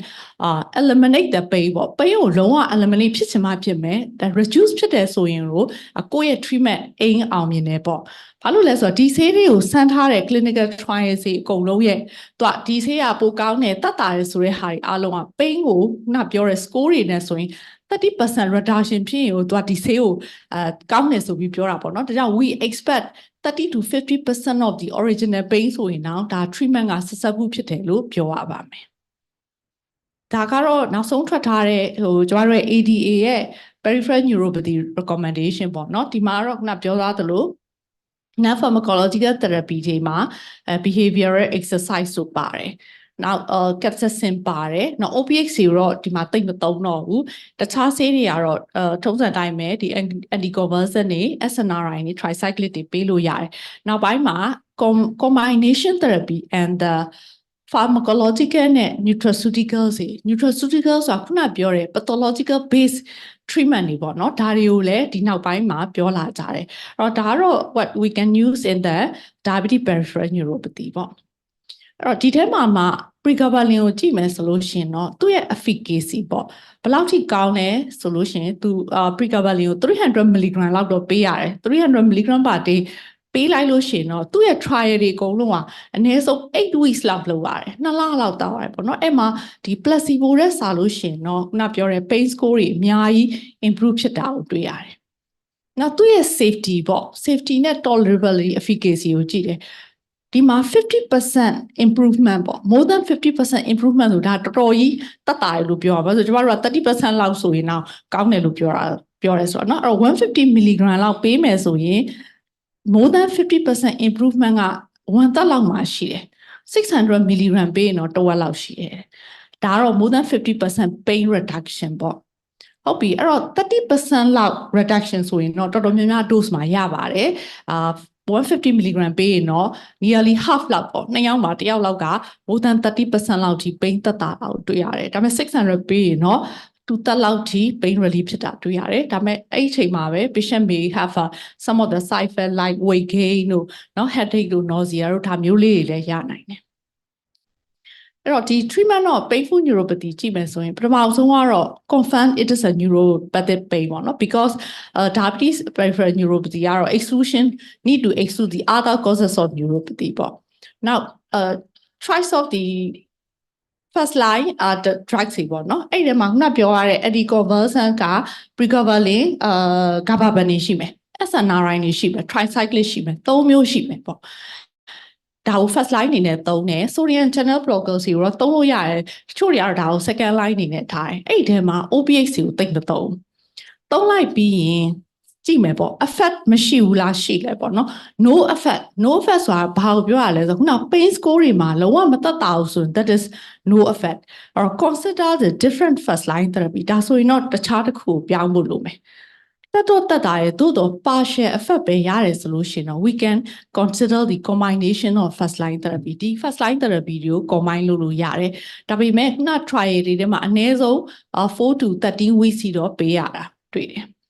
combination လုပ်ချင်ရလာပေါ့နော် combination လုပ်တဲ့ trial လေးတစ်ခုထွက်လာတယ်အဲ့ဒါ option DN ပေါ့သူဒီပထမဆုံး6 week မှာဆေးတွေကို monotherapy ပေးလိုက်တယ်ပြီးတော့နောက်ပိုင်းမှာ combination ပေါင်းတယ် combination ပေါင်းတော့ ALPA ဆိုတာက amitriptyline follow by pregabalin နောက်တစ်ခုက DLPA က duloxetine follow by pregabalin နောက်တစ်ခုကတော့ PAA ဆိုတော့ဒီ pregabalin follow by amitriptyline ပေါ့အဲ့တော့ဘယ်ဟာပဲပေါင်းနဲ့ efficacy ကအတူတူပဲပိန်းကြတာချင်းအတူတူပဲပေါင်းလို့ရတယ်ဒါပေမဲ့ဒီမှာကဘာလဲဆိုရင်တော့ pregabalin ကကြိုက်တဲ့ဟာနဲ့ပေါင်းလို့ရတယ်ဒီမှာ duloxetine နဲ့ amitriptyline ကိုမပေါင်း because ခုနပြောခဲ့တဲ့ mechanism မှာဆိုရင်သူတို့က the same mechanism ဖြစ်နေတဲ့အတွက်ကြောင့်မလို့ different mechanism အဲ့တော့ပေါင်းသုံးလို့ရပါတယ်ပေါ့နော်အဲ့တော့ဘာပေါင်းသုံးရင်ဘယ်ဟာနဲ့ဘယ်ဟာသုံးတာကောင်းလဲဆိုရင်အကုန်လုံးက mostly efficacy ကအတူတူပဲပေါ့အဲ့တော့ capsaicin 8% ဆိုရင်ဘယ်လိုကတ်တာလဲဆိုတော့သူကဒီ nerve လေးတွေ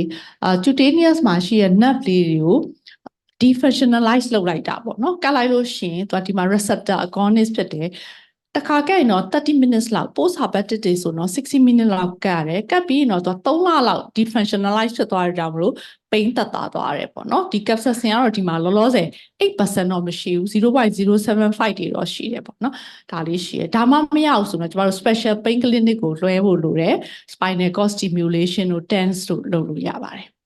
ဟုတ်ပြီအဲ့တော့ treatment failure ပေါ့နော်ဒီဆေးကို response မလုပ်ဘူးလို့ဘယ်အချိန်မှာပြောမလဲဆိုလို့ရှိရင်titration ပေးရမယ်ဥပမာ pregabalin လေးကို50လောက်ပေးထားတယ်လူနာမူးမှာကြောက်လို့ပေါ့နော် patient pain လည်းမသက်တာဘူးအဲ့လိုတော့မဟုတ်ဘူးသူ့ကို efficacious dose ဆိုတော့ခုနအမားတို့ပေးသလိုမျိုး dose ကို titrate လုပ်ပြီးတော့ပေးဖို့လိုတယ် at least 12 weeks ပေါ့12 weeks လောက်ပေးပြီးတော့မှ response မလုပ်ဘူးဆိုတော့မှဒါကို treatment failure လို့ပြောဖို့လိုပါမယ်နောက်တစ်ခုကတော့ခုနပြောတဲ့ neuropathic pain တွေသက်သာဖို့အတွက် side effect တွေပေါ်လာမယ်ဆိုလို့ရှိရင်เนาะဒါကိုလည်း treatment failure လို့ပြောလို့ရပါတယ်ဒါကြောင့်မလို့ dose ကလည်းပြည့်ရမယ် duration ကိုလည်းသေချာပေးဖို့လိုပါတယ်အဲ့တော့ခုနကျွန်မပြောရတဲ့ management of case 1ပေါ့ဒီလူနာကိုဘယ်လိုပြန်ပြီးတော့ treat လုပ်မလဲဆိုသူ့ A1C က10အောင်ဖြစ်နေတယ်အဲ့တော့ glycemic control ကောင်းအောင်လို့ပါသူ့မှာdyslipidemia ရှင် treat လုပ်ပါ BMI 28ဖြစ်တော့ကြောင့်မလို့ weight reduction လိုပါတယ် pregabalin ကိုဖြည်းဖြည်းချင်းနဲ့အသက်ကြီးရဆိုလို့ရှိရင် we can titrate ပေါ့နော် once a day ပြီးလို့ရှိရင် twice a day ထိ maximum 600ထိပေးလို့ရပါတယ် target ကတော့သူ့ကိုပျောက်သွားဖို့မဟုတ်ပါဘူး at least 30 to 50% of original pain reduction ရပြီဆိုရင်တော့ we have a treatment success ပေါ့နော်ဒါလေးက case 1ကို manage လုပ်တာပါlet me continue the case 2ပေါ့Case 2 are similarly, patient has a long-standing type 2 diabetes with the comorbidities like the hypertension, CKD. The main concern are so sensory loss. So, it is difficult to wear our shoes, no? A poor balance le makauno. Tu makuna pure positive symptom she get it. She was treated with pregabalin. Now the Haria to the concern mode. Go Minga Valley, so Minga diminution in up, no examination low like a karma, sensory loss. Now proprioception vibration is lost generally. That is the involvement of the large five valves, no ankle reflex maybe A1C at 9.2. Or the patient new solution or not your symptoms, so that this is a negative symptom. Or to a pain lemon also the say not your pain to a city to a symptom, pamam two or no, or patient may present with numbness music line. Or deep portion tomorrow. Intrinsic glucose can control lifestyle modification, multiple cardiovascular risk inventory. That may painful but a time popular to my pain already treated or no. Or solution, symptomatic non-painful or asymptomatic DBNA disease modifying pharmacotherapy, the choriale nutraceuticals to pure Dario, trying to yabare. Or Daria barrier solution. It's a underlying neuropathic process go auto city, not especially for the pain treatment, but pain to hope the molecular level auto city disease modifying or the nutraceuticals to pure. First car apple lipo, no? Because diabetes has a multiple oxidative stress and the nerve neuronal injury the free radicals lipid oxidation but alpha lipoic no it restores the glutathione it has an antioxidant action and in addition to that part, it has increased the activities of multiple antioxidant enzymes. Now, vasodilatation effect, nerve metabolism improve. That one of the nutraceuticals. Chokai in Babare, US FDA, Canada approved from Myint.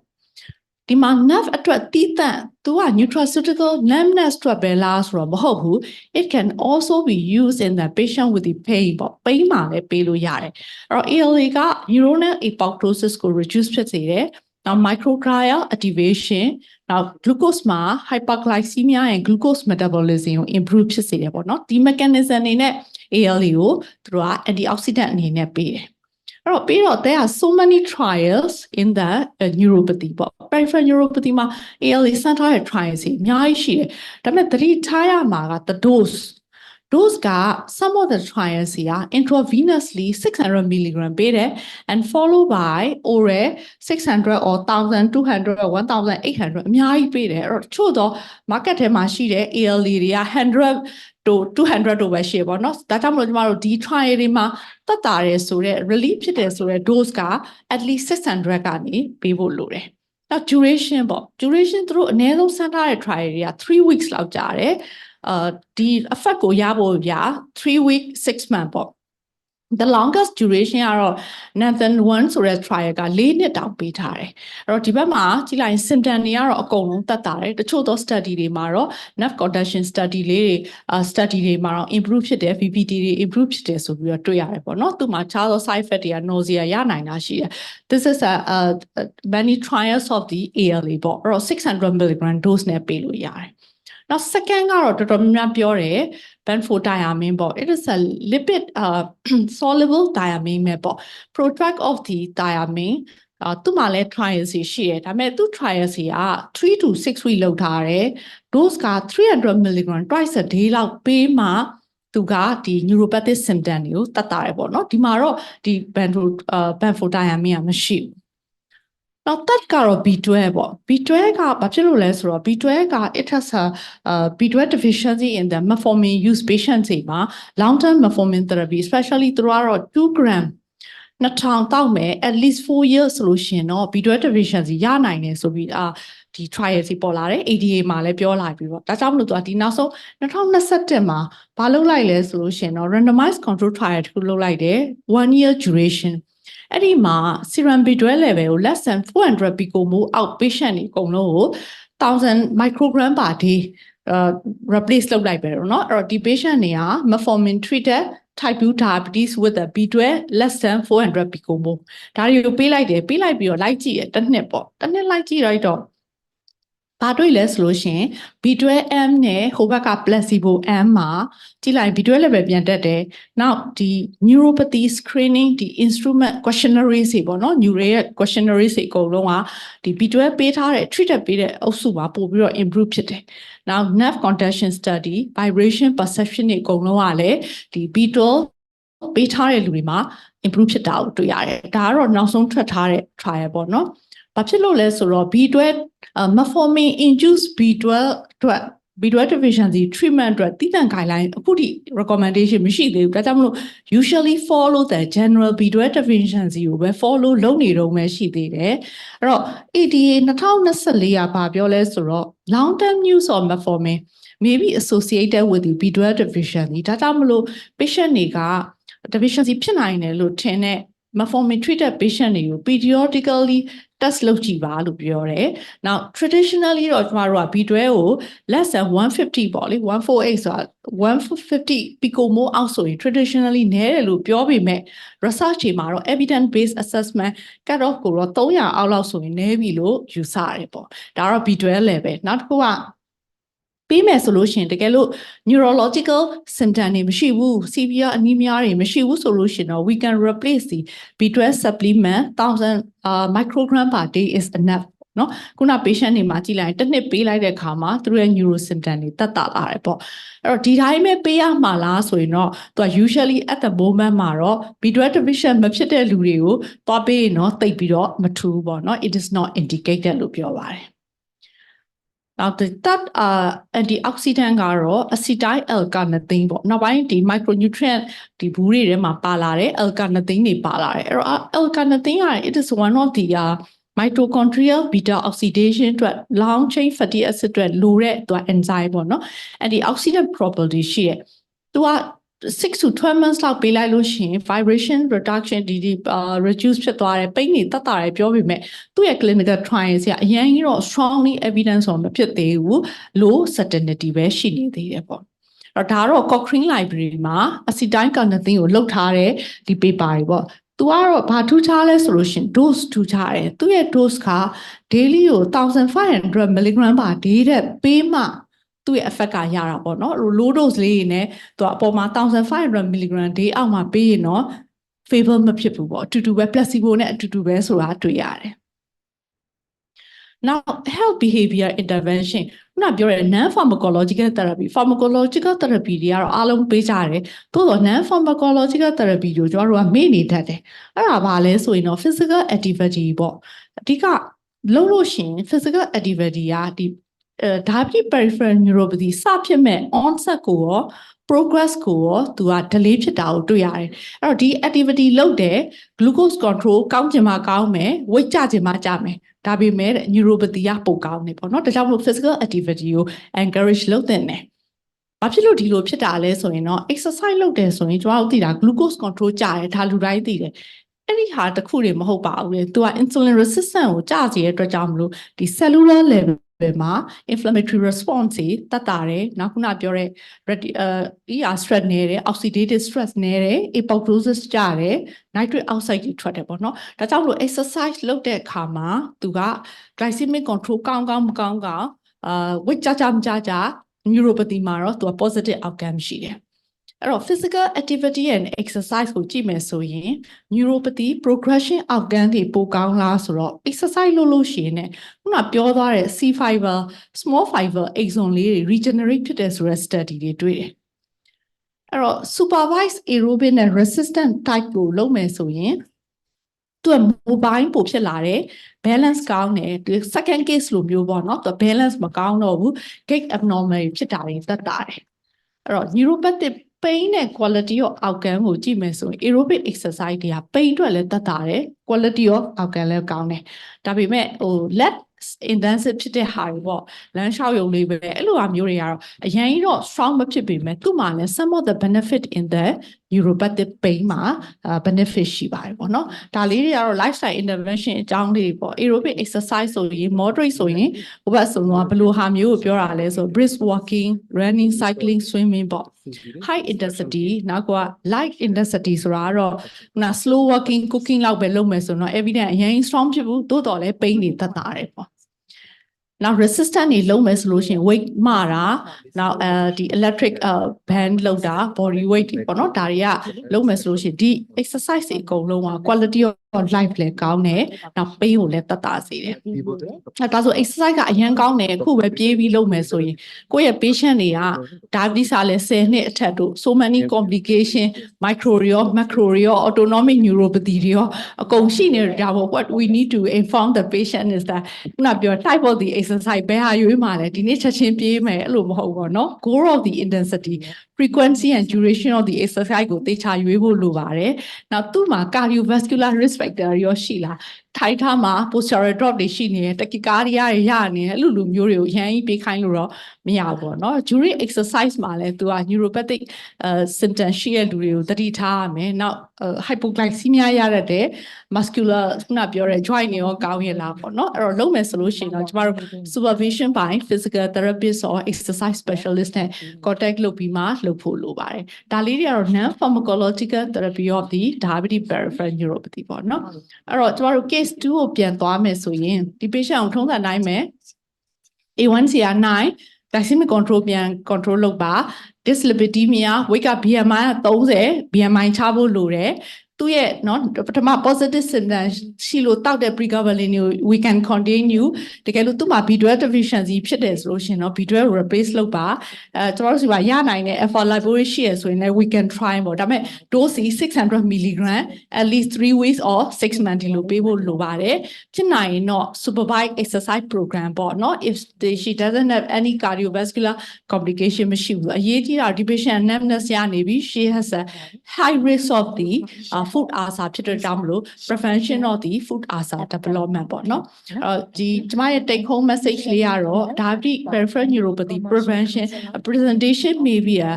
either a positive လည်းဖြစ်နိုင်တယ် negative လည်းဖြစ်နိုင်တယ် maybe both လည်းဖြစ်နိုင်တယ်အရေးကြီးဆုံးကတော့ glycemic control and metabolic control နောက် pain ကိုတေချာ control လုပ်ပါနောက်ကိုယ့်ရဲ့ခုနပြောတဲ့ first line တွေထဲမှာ pain ကို drug of choice ကိုရွေးဖို့လိုတယ်နောက်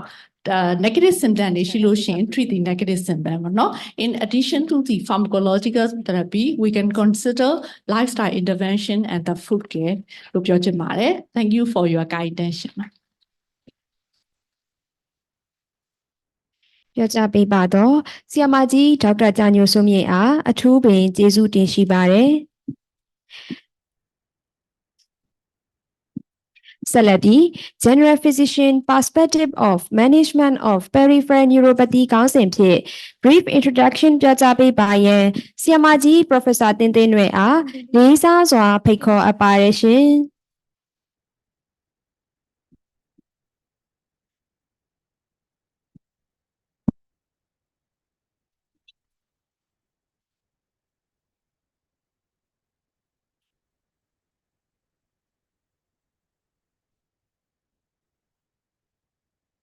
မင်္ဂလာပါ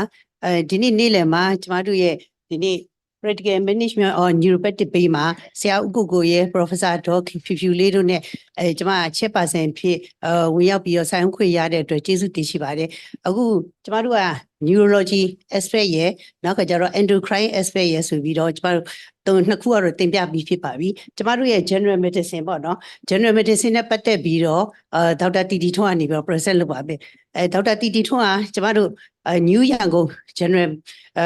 Yangon General Hospital မှာ consultant အနေနဲ့တာဝန်ထမ်းဆောင်နေတဲ့သူဖြစ်ပါတယ်။နောက်ဒေါက်တာတီတီတို့က General Medicine ပြင်ကိုကျမတို့ရဲ့ Toxicology ပေါ့နော် Poison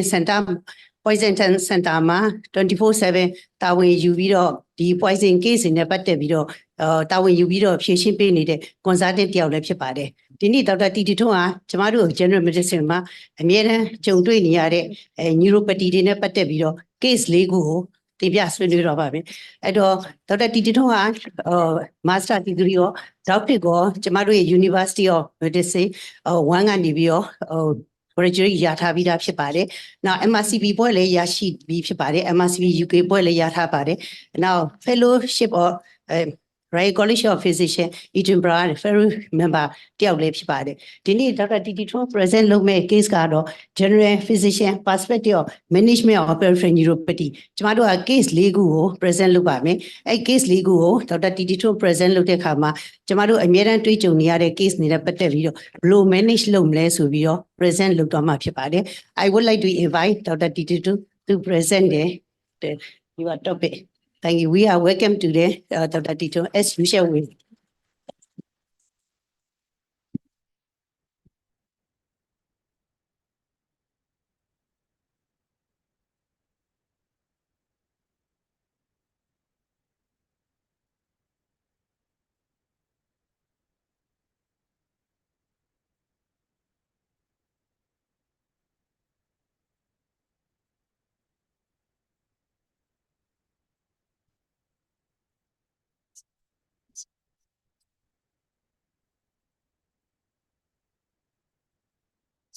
Okay ပါရှင် introduction ပြောကြားပေးပါတယ်မ Professor တော်တင်းတွေအထူးပဲကျေးဇူးတင်ရှိပါတယ်အဲ့တော့လူကိုယ်တိုင်ကြွရောက်ပြီးနားထောင်ပေးကြတဲ့ဆရာဆရာမတွေအားလုံးရော Zoom ကနေ join နေကြတဲ့ဆရာဆရာမတွေအားလုံးကိုမင်္ဂလာပါကျမတို့ဒီနေ့ webinar လေးရဲ့ last topic အနေနဲ့ဆွေးနွေးသွားမှာက practical management of peripheral neuropathy ဖြစ်ပါတယ်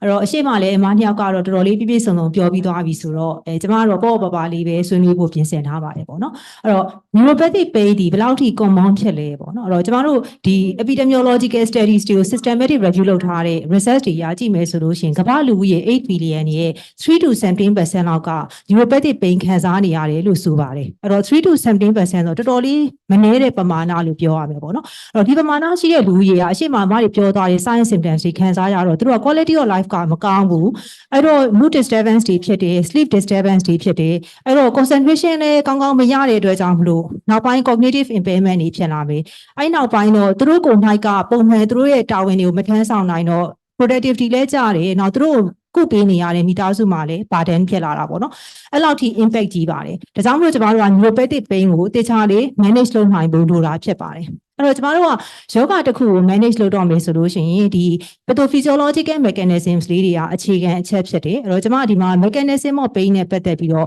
နည်းနည်းလေးပြောချင်ပါတယ်အဲ့တော့ကျမတို့က peripheral nerve က injury ရသွားတဲ့အခါကျလို့ရှိရင် site of injury မှာရှိတဲ့ nerve က abnormal regeneration ဖြစ်ပါတယ်အဲ့ဒါ neuromas လေးတွေဖြစ်လာတာပေါ့နော်အဲ့ neuromas လို့ခေါ်တဲ့ nerve sprout လေးတွေကသူက spontaneous electrical discharge လုပ်နိုင်တဲ့အစွမ်းရှိတယ်အဲ့တော့သူကသူ spontaneous pain ရနိုင်တယ်အဲ့ဒီပြင်ဒီ injury ရတဲ့ axon မှာရှိတဲ့ membrane sodium channels တွေကသူက expression များလာတဲ့အတွက်ကြောင့်မလို့ spontaneous electrical discharge ကဟိုထက်ခါဖြစ်တာပေါ့နော်တိုက် axon တွေမှာ repetitive electrical discharge ဖြစ်တော့ hyper excitability ဆိုတာဖြစ်လာတယ်ဒါကြောင့်မလို့ကျမတို့က hyper algesia ဆိုတာကိုလူနာခံစားရတာဖြစ်တယ်အဲ့ဒီအပြင်ကျမတို့ရဲ့ဒီခန္ဓာကိုယ်မှာဆိုလို့ရှိရင် pain ကိုအလွန်ကြုံမဖြစ်အောင်လို့ထိန်းတဲ့ modulatory process တွေရှိတယ်အဲ့တော့ nerve injury ရတဲ့အခါမှာဒီ process တွေက disinhibition ဖြစ်သွားတယ်အထူးသဖြင့်ဒီ GABA mediated inhibitory mechanism ဆိုတာကျမတို့မှာရှိတယ်ပေါ့နော်အဲ့ဒါတွေက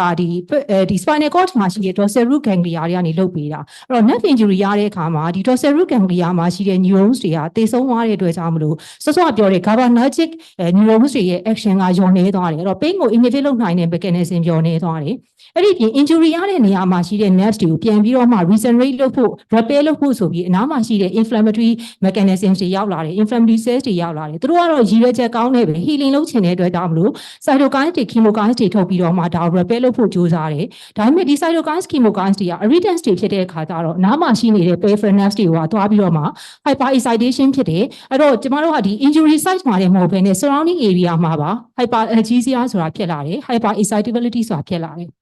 နောက်ထပ်အရေးကြီးတာတစ်ခုကတော့ pain ကို inhibit လုပ်ပေးမဲ့ mechanism တစ်ခုဖြစ်တဲ့ neuropioid receptors တွေသူတို့ရဲ့ expression တွေနည်းသွားတဲ့အတွက်ကြောင့်မလို့ကျမတို့ကဒီခန္ဓာကိုယ်ထဲမှာ endogenous endorphins တွေထွက်နေရင်တော့မှပဲ pain ကို inhibit မလုပ်နိုင်တော့ဘူးအဲ့တော့ခြုံငုံပြောရမယ်ဆိုလို့ရှိရင် neuropathic pain ဘာလို့ရလဲ excitatory mechanisms တွေများလာတယ်တစ်ဖက်က inhibitory mechanisms တွေလျော့နေသွားတယ်ဒီ imbalance ဖြစ်တဲ့အတွက်ကြောင့်မို့ neuropathic pain ရတယ်အဲ့တော့ကျမတို့ကဒီ neuropathic pain ကို manage လုပ်ချင်တဲ့အခါမှာဒီ mechanism ကိုပြန်ပြီးတော့ပြောင်းပြန်လှန်ချင်တာပေါ့နော် အဲ့တော့အဲ့ခါကျတော့ကျမတို့ကဒီ neurotransmitters တွေထဲမှာ excitatory neurotransmitters တွေကိုရောအောင်လုပ်ပြီးတော့တစ်ဖက်က inhibitory neurotransmitters တွေကိုများအောင်လုပ်ရမယ်အဲ့တော့ဒါကကိုယ့်ရဲ့ဒီ treatment aim ကဒီလိုသွားမှာပေါ့နော်အဲ့တော့ကျမတို့အရှင်းမှာအမားတွေလည်းဆွေးနွေးသွားပါတယ်အဲ့တော့ first line medications တွေမှာအဓိကဆေးရုံစုကြီး၄စုရှိပါတယ်ပထမတစ်ခုကတော့ gabapentinoids တွေပါအဲ့တော့ gabapentinoids တွေကတော့ဒီကျမအကျယ်တော့မပြောတော့ပါဘူးသူက excitatory neurotransmitters တွေကိုရောစေတဲ့အတွက်ကြောင့်မလို့ pain ကိုတက်တာစေတယ်နောက်တစ်ခုကတော့ tricyclic antidepressants တွေပါအဲ့မှာဆိုရင် amitriptyline ပေါ့နော်ကျမတို့စီမှာ tripta ဆိုပြီးတော့မှသုံးတယ်သူကတော့ serotonin ordinary reuptake ကို inhibit လုပ်ပြီးတော့ inhibitory neurotransmitters တွေရဲ့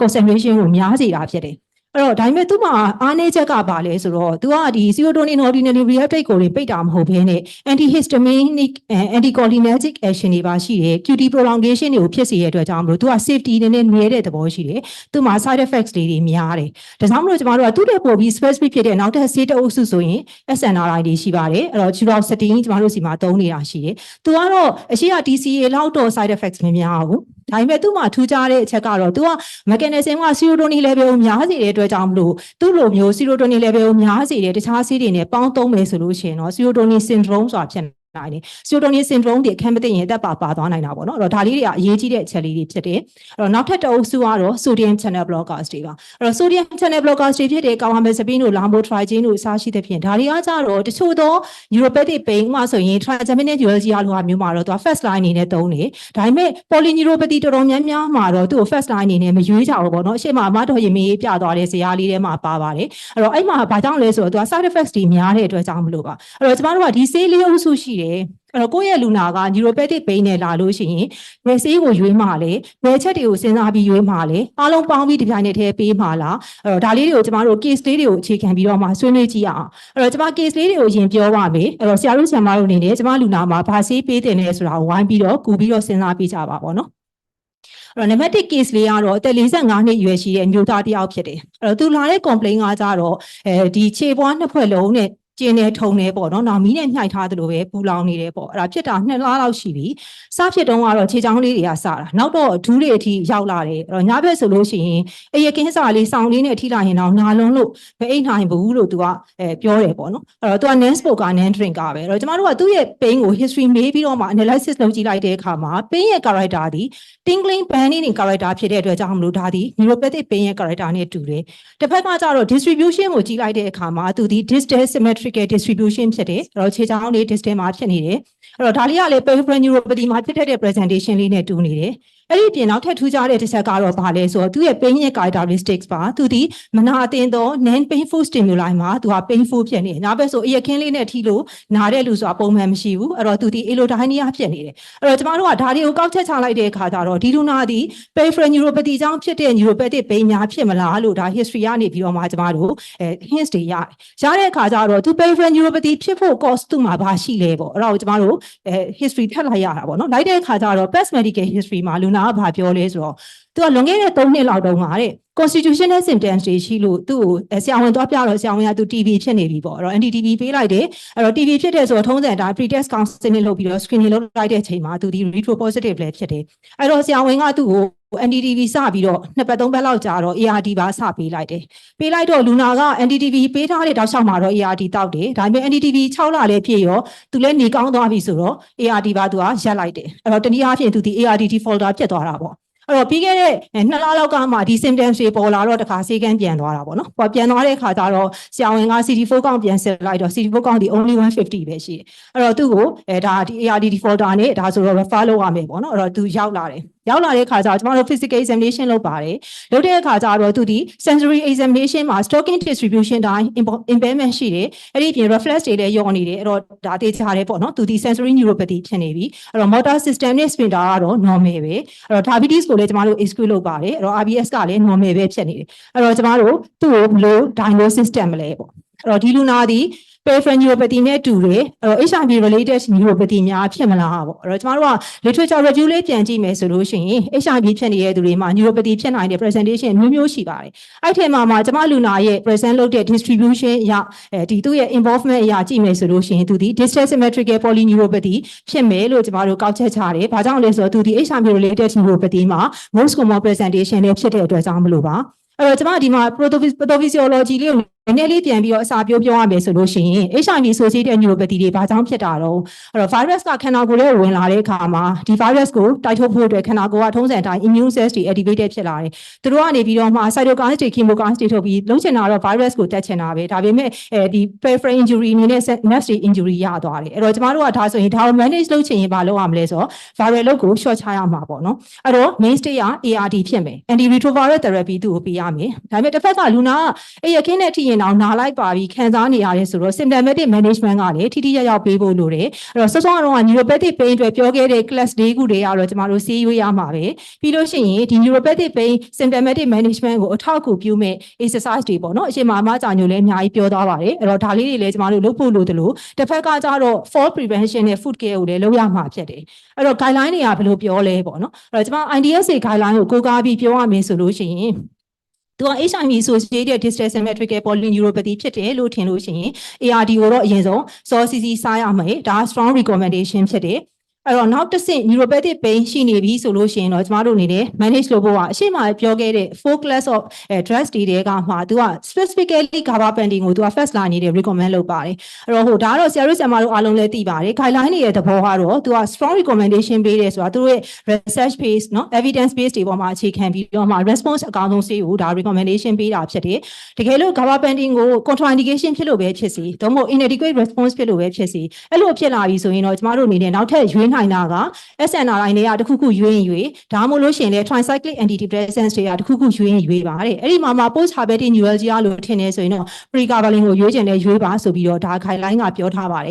်အဲ့တော့ဒီဇာတ်လေးကတော့ကျွန်မဟိုအကျယ်ချဲ့ပြီးမပြောပါဘူးအရှိမလည်းအမတွေလည်းပြသွားပေးပါပြီအဲ့တော့ဆေးတွေရဲ့သဘောဒီအမြဲတမ်း low dose နဲ့စမယ်ဖြည်းဖြည်းချင်း up titrate သွားမယ်အဲ့တော့ဒီမှာဆေးတစ်ခုချင်းစီမှာတော့သူတို့ရဲ့တီးသန့်ရှိတဲ့ unique side effects လေးတွေရှိတယ်ဒါပေမဲ့ကျွန်မဒီမှာတစ်ခုလေးထည့်ပြောချင်တာကတော့ဘာလဲဆိုတော့တချို့သော side effects တွေဒီတချို့လူနာတွေမှာတော့ desirable effects တွေဖြစ်နိုင်ပါတယ်ဥပမာပြောရမယ်ဆိုရင်ဒီ gabapentinoids တွေပေါ့နော် gabapentin pregabalin ဒီသူကအိတ်ချင်တဲ့ဆေးတောက်လိုက်လို့ရှိရင် sleepy ဖြစ်တယ် dizzy ဖြစ်တယ် drowsy ဖြစ်တယ်ကိုယ့်ရဲ့ daily activities ကို disturb ဖြစ်နိုင်တယ်ဒါကြောင့်မလို့သူ့ကို side effects လို့ခေါ်တယ်ဒါပေမဲ့ကျွန်မလူနာလိုမျိုးညဘက်ကိုအိတ်မပျော်ဘူးဖြစ်နေတဲ့လူနာတယောက်ကိုဒါလေးပေးလိုက်မယ်ဆိုလို့ရှိရင်တော့ तू ကခဲတစ်လုံးနဲ့ညှက်တစ်ကောင်ပြစ်တယ်လို့ပဲ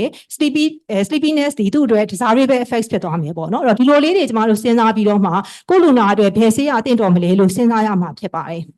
်အဲ့တော့ဒီမှာ duloxetine ဆိုရင်လည်းသူ့မှာကောင်းတဲ့အချက်တွေရှိတယ်အဲ့တော့ဒါပေမဲ့ तू ကဘယ်လိုလူတွေမှာမရွေးရအောင်လဲဆိုတော့ liver impairment ရှိနေတဲ့သူတွေ renal impairment ရှိနေတဲ့သူတွေမှာသုံးလို့မရဘူးအဲ့ဒီပြင်အရေးကြီးတဲ့ side effects တစ်ခုကတော့ sexual dysfunction ပေါ့နော်အဲ့တော့ကျမတို့ကလူငယ်တွေမှာကြာပေးမယ်ဆိုရင်တော့ဒါလေးကိုနည်းနည်းသတိထားမယ့်သဘောရှိပါတယ်အဲ့တော့နောက်တစ်ချက်ကတော့ tricyclics ပေါ့နော် tricyclics ကအရှိမကျမပြောခဲ့သလိုသူဒီ wide range of action ရှိတယ် antihistaminic anticholinergic အဲ့ဒီပြင် cardiovascular side effects တွေများတယ်အဲ့တော့ ischemic heart disease ရှိတဲ့သူတွေ arrhythmia ရှိနေတဲ့သူတွေအဲ့လိုလူတွေမှာသွားပြီးတော့ tricyclics ကိုပေးမယ်ဆိုလို့ရှိရင်သူက sudden cardiac death ရနိုင်တယ်ဒါကြောင့်မလို့ကျမတို့က elderly patients တွေမှာတော့ tricyclics ကိုဦးစားပေးပြီးတော့မရွေးတင်ဘူးပေါ့နော်အတက်နိုင်ဆုံးရှောင်စေခြင်းနဲ့လို့ဒါ guideline တွေကပြောထားတာပါအဲ့တော့ကျမဒီလူနာလေး first patient ကိုဘယ်ဆေးကိုရွေးရင်ကောင်းမလဲဆရာတို့စဉ်းစားပေးထားကြပါပေါ့နော်အဲ့တော့ကျမတို့အပြေမတိုက်သေးခင်မှာဒုတိယ case လေးကိုဆက်ပြီးတော့ကြည့်ကြပါတယ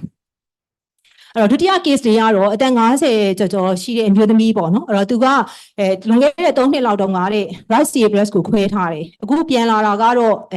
မောလို့ဆိုပြီးပြန်လာတယ်ပြန်လာတော့ကျမတို့သူ့ကို physical examination တွေ investigation တွေလုပ်လိုက်တော့အတူချုပ်ပြောရလို့ရှိရင် patient က right malignant pleural effusion ဖြစ်နေတယ်အဲ့ဒီပြင် multiple liver နဲ့ vertebral metastasis တွေဖြစ်နေတယ်အဲ့တော့widespread metastasis တွေနဲ့လူနာတယောက်ပေါ့နော်အဲ့တော့သူ့ကိုကျမတို့က medical oncologist နဲ့ joint care လေးကြည့်မယ်ဆိုပြီးတော့တိုင်ပင်လိုက်တော့ medical oncologist ကတော့ဒီ case ဒီ advance လေးဖြစ်နေပြီအဲ့တော့သူ့ကို oral chemo လေးပဲပေးမယ်ပေါ့နော်ပေးမယ်ဆိုတော့ capecitabine ပေးထားတယ်ပေးထားပြီးတော့နောက်တစ်ဖက်က malignant pleural effusion အတွက်ကိုတော့ကျမတို့က pleurodesis လုပ်လိုက်တယ်ပေါ့အဲ့ဒါလေးကတော့အဆင်ပြေသွားတယ်ပြေသွားပေမဲ့လူနာက3လလောက်ကြာလာတဲ့အခါကျတော့ဘာဖြစ်လာလဲဆိုတော့ခြေပွားတွေလက်ပွားတွေကထုံနေကျင်နေဖြစ်လာတယ်တဲ့အဲ့တော့ညဘက်ဆိုလို့ရှိရင်လည်းစူးနေစူးသလိုအန်နေဆွာသလိုပဲအိပ်လို့မရဘူးပေါ့နော် sleep disturbance တွေပါဖြစ်လာပြီပေါ့အဲ့တော့ဒီ case မှာကျွန်မစဉ်းစားတာကဘာလဲဆိုတော့သူဒီ advanced cerebrus ဖြစ်တယ်အဲ့တော့သူ့မှာ neuropathic pain characteristics တွေနဲ့တူတဲ့ signs symptoms တွေရှိလာတဲ့အခါမှာသူဖြစ်နေတဲ့ဟာဒီ paraneoplastic neurological syndrome လာ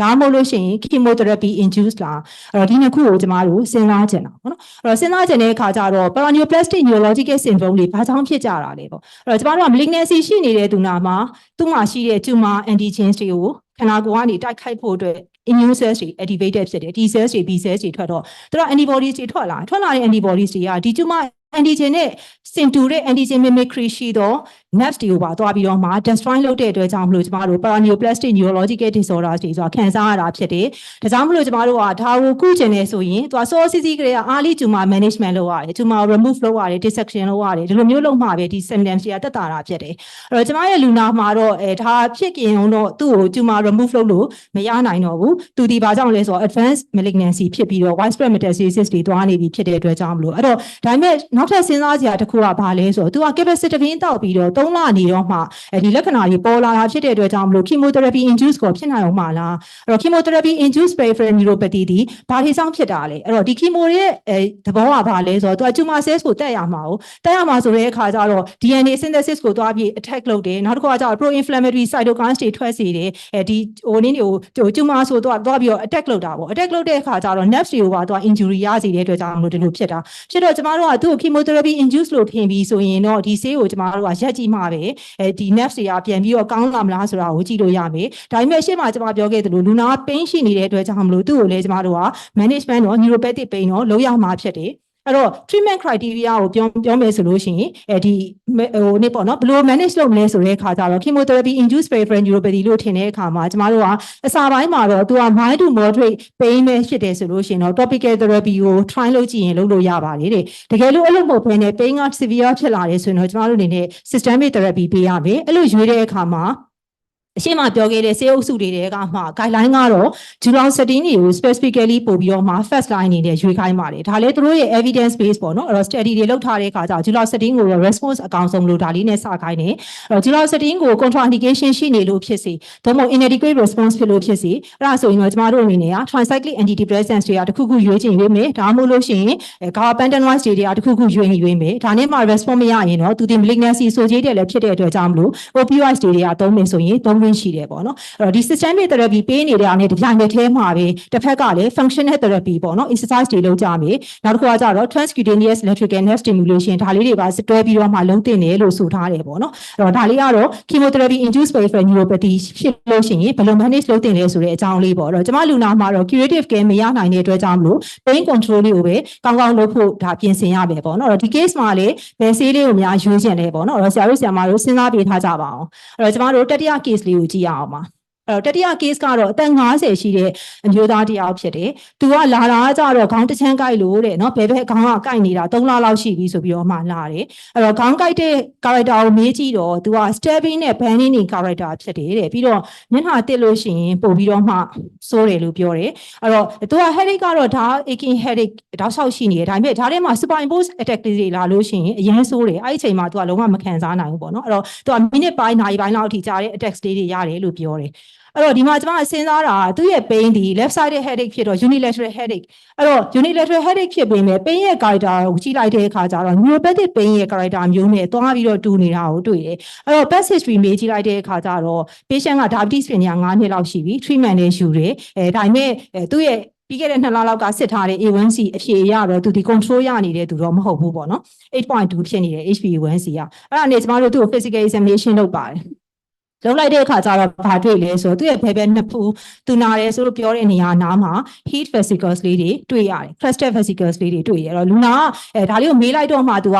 ဟုတ်တယ်တဲ့ဒီဟာတဲ့3လကျော်လောက်ရှိပြီတဲ့ဒါလေးတွေပေါ်လာတော့ပေါ်လာပြီးနောက်ပိုင်းကလေးကခေါင်းကကိုက်နေတော့တာပဲတဲ့အဲ့လိုပြောတယ်ပြောတဲ့အခါကျတော့ကျမတို့ကသူ့ကိုစမ်းကြည့်တော့သူကထိရရင်လည်းအဲ့နေရာပို့ပြီးတော့မှ hyperalgesia လို့မျိုးဖြစ်တယ်နော် allodynia လို့ mechanism တွေရှိနေတယ်အဲ့တော့သူ့မှာ motor deficit မရှိဘူးကျန်တဲ့ vital signs တွေကောင်းနေအဲ့တော့ကျမတို့ကဒီမှာစဉ်းစားတာကသူဖြစ်တာဒီ acute heart disease ဘာမှဖြစ်ထားပြီးတော့မှအဲ့ distribution အဲ့နေရာမှာပဲ pain ရတယ် pain ဒီ localized neuropathic pain ဖြစ်တယ်3လကျော်နေပြီဖြစ်တဲ့အတွက်ကြောင့်မို့ကျမတို့ကသူ့ကို post herpetic neuralgia လို့ diagnosis တက်ချင်တယ်ပေါ့နော်အဲ့တော့ဒါဆိုလို့ရှိရင် post herpetic neuralgia ဘာကြောင့်ဖြစ်ကြတာလဲပေါ့နော်အဲ့တော့စဉ်းစားကြည့်တော့ဆရာတို့ဆရာမတို့ငယ်တုန်းကလည်းပေါင်းရင်လည်းပေါက်မှုမှာပေါ့နော် chicken pox ဖြစ်တယ်အဲ့တော့ chicken pox ဖြစ်တယ်ဆိုလို့ရှိရင်ဒီ virus က varicella zoster virus ကကိုယ့်ရဲ့ sensory nerve ganglia တွေမှာသူက dormant form နေနဲ့ပုံနေတာအကြာကြီးပဲအဲ့တော့ကိုက immunosuppressed ကြောင်းဖြစ်သွားတယ် ဒါမှမဟုတ်လို့ရှိရင်အသက်အရွယ်ရလာတယ်အဲ့လိုဖြစ်တယ်ဆိုလို့ရှိရင်ဒီ virus တွေဒီ reactivation အချိန်မျိုးပြန်ဖြစ်လာတယ်ပြန်ဖြစ်ရင်ကျမတို့ heavy zoster ဆိုပြီးပေါက်လာကြတယ်အများဖြင့်ကသူက dermatomal distribution နဲ့သွားတယ်ဘယ်နေရာတွေမှာဖြစ်တတ်လဲ trigeminal တို့ lumbar တို့ thoracic တို့အဲ့ဒီ region တွေမှာဖြစ်တတ်တယ်အဲ့တော့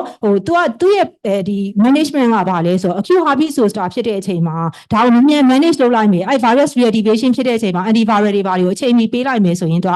ကconsequences တိတ်မဖြစ်ဘူးအဲ့လိုမျိုး manage မလုပ်မိဘူးဆိုလို့ရှိရင်တော့ chronic စောစောကလို pain ရလာတဲ့အခါကျလို့ရှိရင် post herpetic neuralgia ဆိုတာဖြစ်လာတယ်အဲ့ဒီ post herpetic neuralgia ဒီတချို့သော case တွေမှာတော်တော်လေး challenging ဖြစ်ပါတယ်အဲ့တော့တော်တော်နဲ့မသက်သာတာမျိုးဖြစ်တတ်တယ်အဲ့တော့ post herpetic neuralgia ကိုကျမတို့ဘယ်လိုများ manage လုပ်ရင်ကောင်းမလဲပေါ့နော်အဲ့တော့ guideline ကပြောမယ်ဆိုလို့ရှိရင်တော့ mild to moderate pain အဲ့လောက်ပဲရှိတယ်ဆိုရင် local therapy ကို try လုပ်ကြည့်ပါတကယ်လို့ pain က severe ဖြစ်တယ်ဆိုလို့ရှိရင်တော့ oral ပေးမယ်ပေးလို့ရှိရင် first line ရွေးတဲ့ဆေးကတော့ gabapentinoids တွေကတခုခုရွေးရမယ် gabapentin or pregabalin အဲ့မှာတချို့တော့အခုနောက်ပိုင်း2023မှာ publish လုပ်ထားတဲ့ paper တွေရကြည့်မယ်ဆိုလို့ရှိရင် gabapentin နဲ့ pregabalin head to head လုပ်ထားတဲ့ trial တွေမှာ pregabalin ကတော့ efficacy ပိုကောင်းတယ်ဆိုတဲ့ results လေးတွေလည်းထွက်နေတာလေးတွေရှိပါတယ်ပေါ့နော်အဲ့တော့တကယ်လို့များ gabapentinoids တွေပေးလိုက်လို့ inadequate response ဖြစ်တယ်သို့မဟုတ် contraindication ရှိနေတယ်ဆိုရင်တော့ second line ပေါင်းရင်ပေါင်းမယ်သို့မဟုတ်ပြောင်းရင်ပြောင်းနိုင်နေစေရတော့ tricyclic antidepressants တွေဖြစ်ပါတယ်အဲ့တော့ tricyclic နဲ့မှာတခါ patient က response ကမကောင်းသေးဘူးဆိုရင်တော့ကျမတို့အနေနဲ့တတိယအုပ်စုရွေးမယ်ဆိုလို့ရှိရင်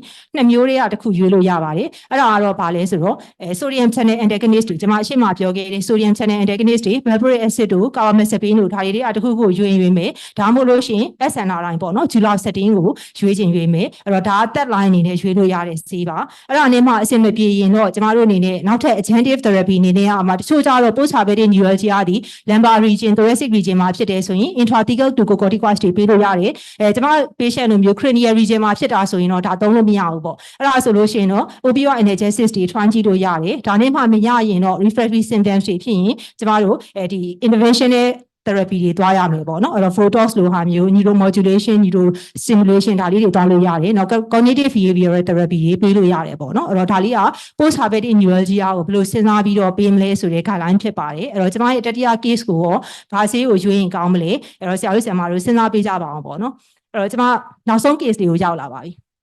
အဲ့တော့နောက်ဆုံး case လေးကတော့အသက်34နှစ်ရှိတဲ့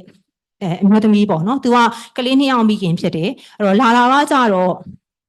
extremities တွေပေါ့ခြေပွားလက်ပွားတွေအကုန်လုံးက tingling numbness ဖြစ်နေတယ်အဲ့ဒါကပေါ်လိုက်ပြောက်လိုက်ပဲ off and on တစ်နှစ်လောက်ရှိနေပြီအဲ့တော့ तू ကအဲ့ဒီအပြင်ဘာရှိလဲဆိုတော့ generalized aches and pain တွေရနေတယ်အဲ့တော့ဘယ်နေရာတွေနာတာလဲလို့လိုက်မေးလိုက်တော့လေသူ့မှာတကိုယ်လုံးနာဘူးတယ် back လည်းနာတယ်neck လည်းနာတယ် shoulders တွေလည်းနာတယ်အဲ့လိုဖြစ်နေတယ်အဲ့ဒီအပြင် past history မေးကြည့်လိုက်တဲ့အခါမှာလူနာကညာဘက်ဆိုရင်ဘယ်တော့မှနှစ်ဆိုင်အိတ်မပြောဘူးတဲ့တနားကြီး2နာရီလောက်အိတ်ပြီးတာနဲ့နိုးလိုက်အိတ်လိုက်အဲ့လိုဖြစ်တဲ့အခါကျတော့မနေ့ဆိုရင် and refresh ပဲပေါ့နော်အဲ့တော့သူ့ကိုမေးကြည့်တော့သူ့မှာတော်တော်လေး social history ကလည်း difficult ဖြစ်တယ်အဲ့တော့သူကကလေး2ယောက်ကလည်းရှိတယ်အိမ်မှာမိဘတွေလည်းရှိတယ်သူ့အလုပ်လည်းလုပ်ရတယ်အိမ်မှုကိစ္စလည်းလုပ်ရတယ်အရန်ကိုခက်ခဲတယ်ပေါ့နော်အဲ့တော့ဂျားထဲမှာပင်ပန်းလုံးလို့ depression တွေရလိုက်ဆရာဝန်စီသွားလိုက်နော်တော်ကြလို့ရှိရင် GI disturbance တွေဖြစ်လိုက်ဆရာဝန်စီသွားလိုက်အဲ့လိုမျိုးဖြစ်နေတဲ့လူနာတစ်ယောက်ပေါ့နော်အဲ့တော့သူ့ကို physical examination လုပ်ကြည့်လိုက်တဲ့အခါကျတော့ဘာတွေ့လဲဆိုတော့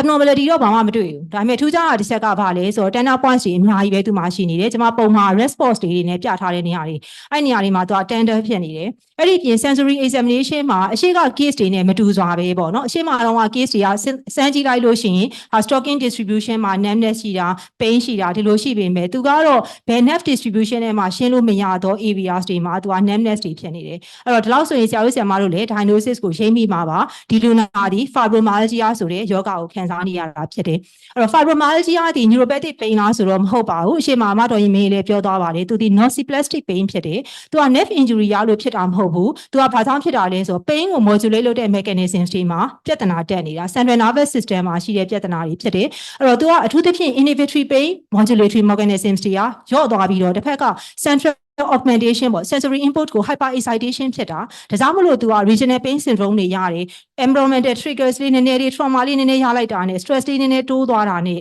ဒီ symptoms တွေဒီပို့ပြီးဆိုးလာပြီးတော့ sleep disturbance တွေပို့ဖြစ်တယ် patient က fatigue ရတယ် functional disturbance တွေဖြစ်တယ်အဲ့တော့ဒီလို mechanism တွေအကြောင်းဖြစ်တာပါဒါကြောင့်မလို့ဒီ peripheral neuropathy နဲ့ fibromyalgia ဘာတွေကွာလဲလို့ပြောမယ်ဆိုရင် mechanism ကစပြီးတော့ကွာတာပေါ့အဲ့တော့သူက mechanism ကဒီ fibromyalgia ဒီ pain processing problems တွေဖြစ်တယ် psychological association တွေရှိရတဲ့အတွက်ကြောင့်မို့သူရဲ့ symptoms က off and on ဖြစ်တယ် come and go ဖြစ်တယ်အဲ့တော့ stress များရင်များသလိုဒီ symptoms တွေပိုဆိုးတယ် stress တက်တာလို့ယော့နေလို့ရှိရင်တက်တာသလိုလေးဖြစ်နေတယ် peripheral neuropathy ကတော့မဟုတ်ဘူး nerve က damage ဖြစ်ထားတာဖြစ်တဲ့အတွက်ကြောင့်မလို့ constant pain ဖြစ်မှာပေါ့နော်အဲ့တော့ tender points တွေကတော့ fibromyalgia မှာရှိတယ်ဒါပေမဲ့တကယ်တမ်းသူ့ investigation တွေထဲထဲဝင်တာလုပ်ကြည့်မယ်ဆိုရင် nerve biopsy တို့ nerve conduction test တို့ဒါတွေလုပ်ကြည့်မယ်ဆိုရင် normal ဖြစ်ဖို့များတယ်ပေါ့နော်အဲ့တော့ဒါလေးကတော့ fibromyalgia နဲ့ peripheral neuropathy ဘာကွာလဲဆိုတဲ့အကြောင်းလေးပါအဲ့တော့ကျမတို့ fibromyalgia ကိုဘယ်လိုများ manage လုပ်ကြမလဲပေါ့တော့ဘယ်လို manage လုပ်ကြမလဲဆိုတော့သူဒီအဓိကကတော့စောစောပြောခဲ့တဲ့ central nervous system မှာရှိတဲ့ pain modulating mechanisms တွေမှာပြဿနာဖြစ်နေတဲ့ဖြစ်တဲ့အတွက်ကြောင့်မလို့အဓိက management ကတော့ non pharmacological measures တွေလုပ်ရမှာပါအဲ့တော့ patient ကို educate လုပ်ရမယ် physical activity နဲ့ exercise တောင်းသင်ပေးမယ်တစ်ဖက်က cognitive therapy လေးဖြည်းဖြည်းချင်းသွားတင်တာဒါပေမဲ့ဒီလူနာမျိုးကိုကိုယ်စေကန်းကိုရောက်လာတဲ့အခါကြလို့ရှိရင်အခုလိုမျိုးပေါ့နော် education တွေပေးကြမယ်ဆိုပြီး guideline တိုင်းနိုင်ဝက်လောက်အာလူဖုတ်ပြီးတော့ပြန်လွှတ်လိုက်ရင်တော့ကိုယ်စေကန်းကိုဘယ်တော့မှလည်းလာမှာမဟုတ်တော့ဘူးပေါ့နော်အဲ့တော့အဲ့ခါကျတော့အဲ့လိုလေလုပ်လို့တော့မရဘူးသူဒီ mood disturbance တွေ sleep disturbance တွေပါရှိနေပြီဖြစ်တဲ့အတွက်ကြောင့်မလို့ကျမတို့ကသူ့ကို pharmacotherapy လေးနဲ့လည်းတစ်ခုခုတော့တွဲပြီးတော့ပေးဖို့လိုမှာဖြစ်တယ်အဲ့တော့ဘယ် pharmacotherapy ကိုရွေးမှာလဲဘယ်ဆေးကိုရွေးမှာလဲဆိုတာကတော့ဘယ်ပေါ်မှာမူတည်လဲဆိုတဲ့အခါကျတော့သူ့မှာရှိနေတဲ့ significant symptoms ဘာအဆိုးဆုံးလဲဆိုတာကိုမေးရမယ်တကယ်လို့များသူဒီ widespread pain ပဲရှိနေတယ် sleep disturbance နဲ့ mood disturbance ကတိတ်မဆိုးသေးဘူးဆိုရင်တော့ကျမတို့အနေနဲ့ low dose stripper လေးနဲ့စကြည့်လိုက်ပါတဲ့ဖြည်းဖြည်းချင်း after treat လုပ်ရင်အဆင်ပြေနိုင်ပါတယ်တဲ့တကယ်လို့အဲ့လိုမဟုတ်ဘဲနဲ့လူနာက depression တိတ်ဆိုးနေတယ်ပေါ့နော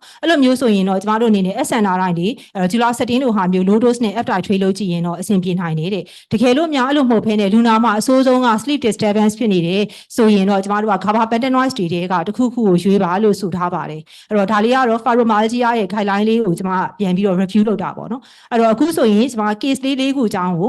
ပြောပြီးပြီပေါ့နော်အဲ့တော့တချို့ literature လေးတွေကိုလည်းနည်းနည်းပြန်ပြီးတော့မှ test လုပ်ထားပါတယ်အဲ့တော့ဆရာတို့ဆရာမတို့အနေနဲ့လည်းစိတ်ကူးထဲမှာတော့ဒီလူနာတွေကိုကိုသားဆိုရင်တော့ဘာဆေးရွေးမလဲဆိုတာကိုစဉ်းစားပြီးဖြစ်မှာပါအဲ့တော့ကျမနဲ့အဖြေချင်းထပ်တူကြားမကြားကြည့်ရအောင်ပေါ့နော်အဲ့တော့ပထမဆုံး case 1ကတော့ HIV related distal symmetrical polyneuropathy လို့ထင်တယ်အဲ့တော့သူ့ကိုဆိုရင်တော့ကျမတို့ guideline က gabapentin ရွေးခိုင်းတာပေါ့နော်အဲ့တော့ gabapentin ကိုတော့ first line အနေနဲ့ရွေးခြင်းတယ်အဲ့တော့ဖြည်းဖြည်းချင်း after treat လုပ်ကြည့်မယ် response မကောင်းတော့မှနောက်ထပ်ဆေးကိုပေါင်းဖို့စဉ်းစားပြီပေါ့နော်အဲ့တော့ case 2ဆိုရင်ရောအဲ့တော့ case 2ကတော့ကျမတို့ malignancy related အဲ့တော့ chemotherapy induced peripheral neuropathy လို့ထင်တယ်အဲ့တော့သူ့ကိုဆိုရင်တော့ guideline ကအရင်ရွေးခိုင်းတာ July 17ဖြစ်တယ်ဒါပေမဲ့ကျမလူနာကတော့ liver metastasis လေးတွေတော့ရှိတယ်အဲ့တော့ liver impairment တိတ်မဆိုးဘူးဆိုရင်တော့ကျမအနေနဲ့ July 17နဲ့ပဲအရင်ဆုံးစကြည့်ခြင်းပါတယ် liver function တိတ်ဆိုးနေရင်တော့ gabapentinoids တွေကတစ်ခုခုကိုစကြည့်ခြင်းတယ်ပေါ့နော်အဲ့တော့ဒါကတော့ case 2ပါ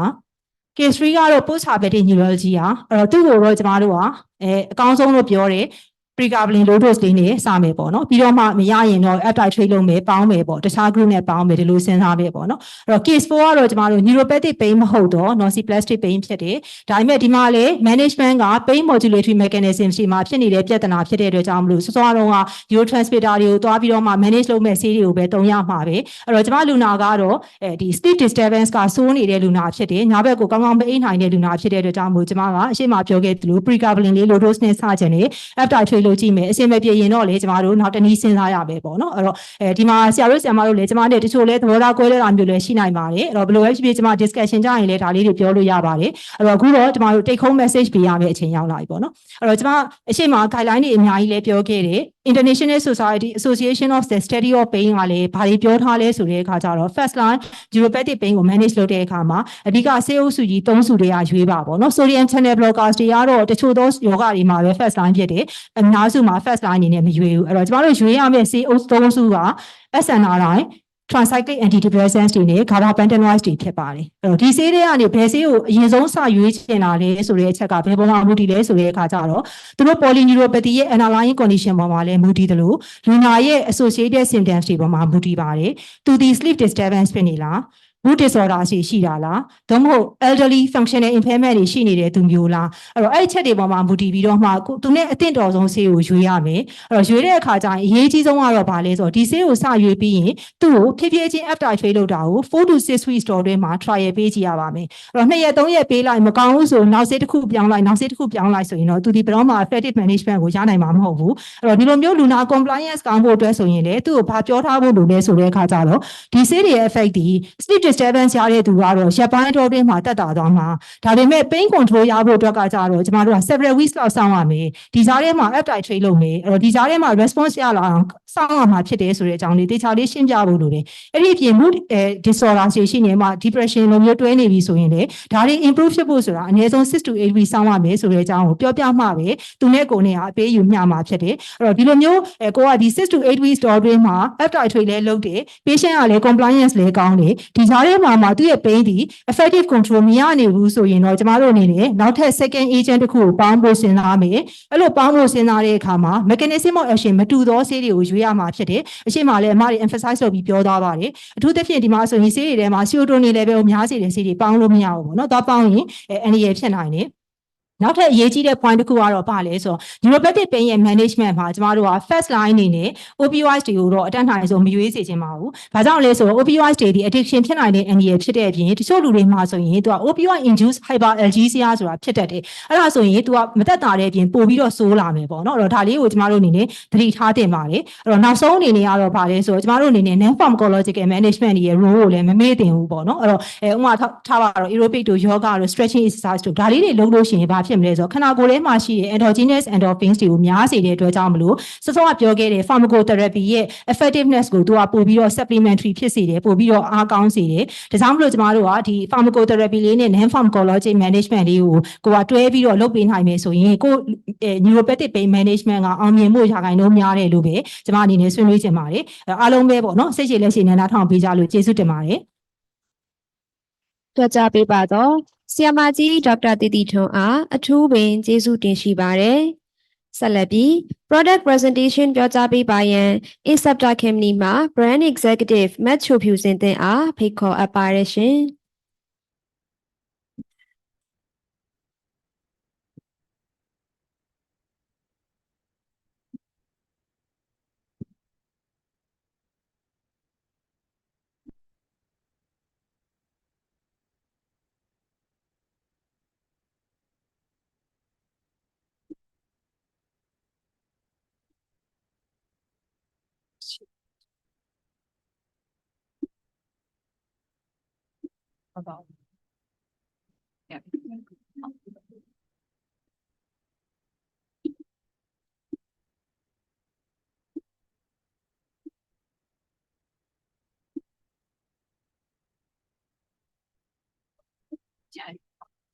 ဟုတ်ကဲ့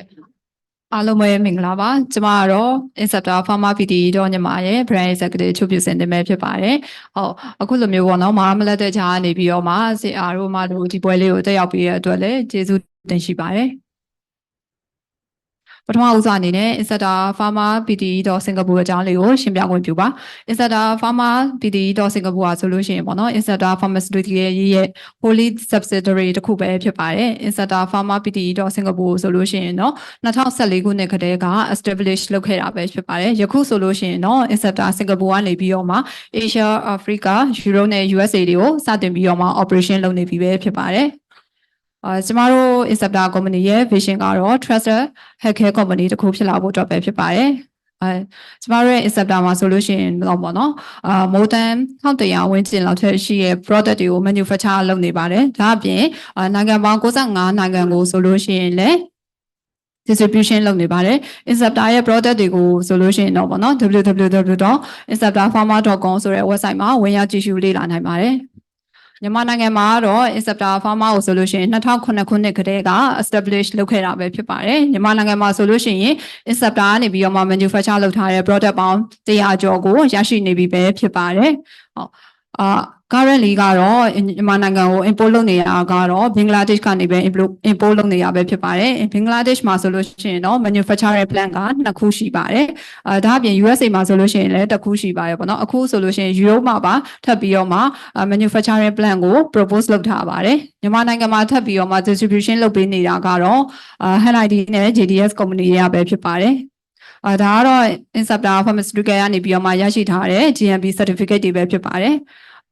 ဒီကနေ့ product presentation လေးလုပ်ချင်တာကတော့ဒီ neuropathic pain management တွေအတွက်ဆိုလို့ရှိရင်ပေါ့နော် Inceptor မှာဆိုလို့ရှိရင် pre-carbon လေးရရှိနေပါတယ် ဒါကတော့ရှိရအမားတွေပြောသွားလို့ပဲပေါ့နော် neuropathic pain ဖြစ်ရတဲ့common condition လေးတွေနဲ့ဒါဖြစ်နိုင်တဲ့ percentage လေးတွေပဲဖြစ်ပါတယ်ဟုတ်ဒါကတော့ neuropathic pain condition မှာဆိုလို့ရှိရင်တော့ hyperexactive neuron ဖြစ်နေတဲ့ပုံလေးပါဒါကတော့ pregabalin ရဲ့ pharmacodynamic လေးပဲဖြစ်ပါတယ် pharmacokinetic အားဖြင့်ဆိုလို့ရှိရင်လည်းပေါ့နော် first stage ဖြစ်တဲ့ absorption အားဆိုလို့ရှိရင် within 1 to 2 hour အတွင်းမှာ blood ထဲကိုရောက်တဲ့အတွက်ကြောင့်မလို့သူရဲ့ onset of action အားဆိုလို့ရှိရင်လည်း rapid ဖြစ်ပါတယ်ဒါအပြင် bioavailability အားဆိုလို့ရှိရင်လည်း 90% အထက်မှာရှိတဲ့အတွက်ကြောင့်မလို့ therapeutic action ဖြစ်တဲ့ analgesic pain ဟာဆိုလို့ရှိရင်လည်းsuperior ဖြစ်တာကိုတွေ့ရတယ်ပေါ့နော်ဒါအပြင် end stage ဖြစ်တဲ့ excretion ဟာဆိုလို့ရှိရင်လည်း kidney ကနေပြီး excrete လောက်တာဖြစ်တဲ့အတွက်ကြောင့်မလို့ hepatic patient ဒီမှာဆိုလို့ရှိရင်လည်း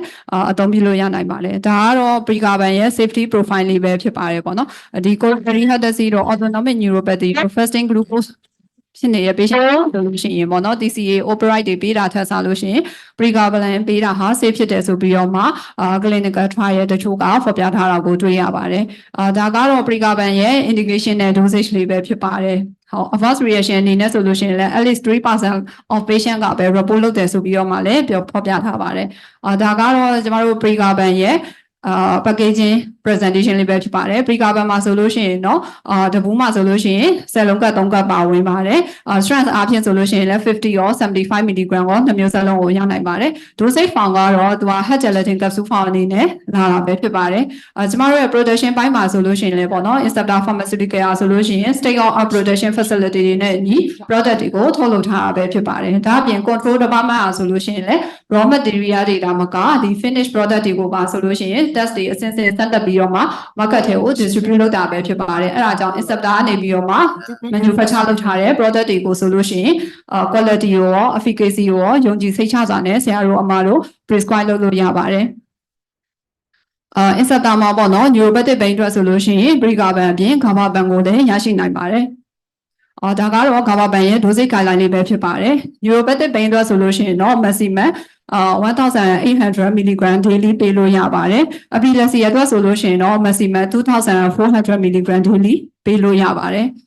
pregnancy အတွက်ဆိုလို့ရှိရင်တော့ pregabalin ဆိုလို့ရှိရင် category C drug ပဲဖြစ်ပါတယ်ဒါကတော့ gabapentin ရဲ့ packaging presentation လေးပဲဖြစ်ပါတယ်သူဟာဆိုလို့ရှိရင်လည်းတပူးမှာဆိုလို့ရှိရင်10လုံးကတ်3ကတ်ပါဝင်ပါတယ်stress အားဖြင့်ဆိုလို့ရှိရင်လည်း100ရော300 mg ကို2မျိုးစလုံးရရှိနိုင်ပါတယ်အဲ့မှာ300mg မှာဆိုလို့ရှိရင်ပေါ့နော်အလယ်မှာ break line လေးပါတဲ့အတွက်ကြောင့်မလို့150 mg ပဲလိုအပ်တဲ့ patient တွေအတွက်ဆိုလို့ရှိရင်လည်းအသုံးပြုလို့ရပါတယ်အဲ့ဒါကြောင့်ပေါ့နော်ဆရာတို့မတို့ရဲ့ patient တွေမှာ neuropathic pain patient တွေအတွက်ဆိုလို့ရှိရင် Inceptor မှာ pregabalin ရော gabapentin ကို2မျိုးစလုံးကိုရရှိနိုင်ပြီပဲဖြစ်ပါတယ်ဟုတ်အခုလိုမျိုးပေါ့နော် product presentation လေးကိုနားထောင်ပေးတဲ့အတွက်ဆရာတို့အမတို့ကိုကျေးဇူးတင်ပါတယ်ခုလိုပြောကြပေးပါတော့မတ်ချိုဖြူစင်တင်အားကျေးဇူးတင်ရှိပါတယ်ယခုဆိုရင်ဆရာတို့မတို့မေးမြန်းထားတဲ့မေးခွန်းတွေကိုဆရာကြီးနှင့်ဆရာမကြီးတို့မှဖြေကြားပေးသွားမှာဖြစ်ပါတယ်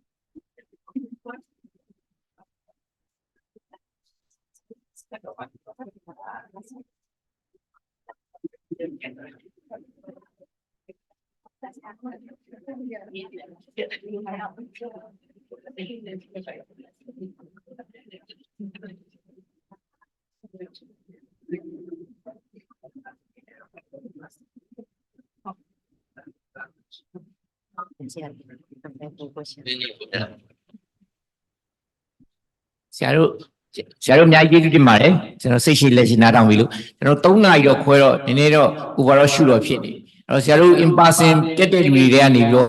စပြောပေါ့နော်မိရရှိရလေးပေးပါကျွန်တော်တို့ချိန်မရရင်တော့ online ကလူတွေများရှိရင်တော့ကျွန်တော်တို့ online ကလူတွေတော့ကျွန်တော်တို့ပြီးတော့မှပြန်ပြီးတော့ email နဲ့ပြန်ပို့ပေးလိုက်ပါမယ်ဆရာတို့ in person တက်တဲ့မှာမေးရလူရှိရင်တော့၎င်း comment တော့၎င်းပေါ့နော် professor ကြီးများကြတော့ comment လေးပေးပါ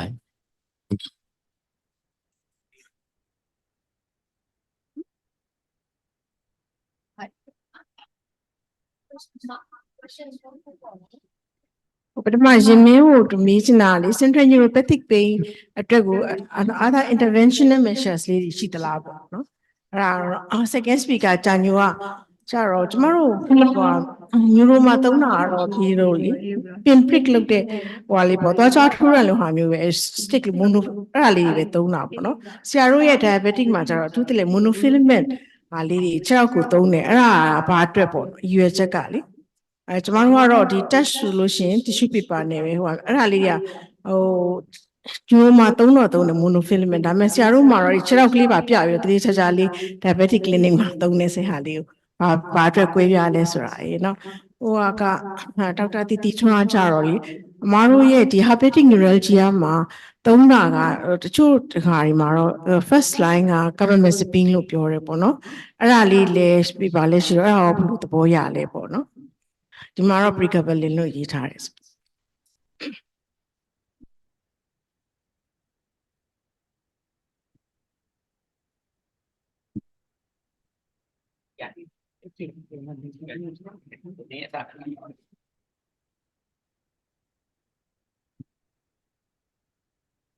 အမမေကွန်ကတော့ဒီ central neuropathic pain မှာ interventional treatment ရှိတာဆိုတာပေါ့နော် interventional treatment ကတော့ကျွန်မ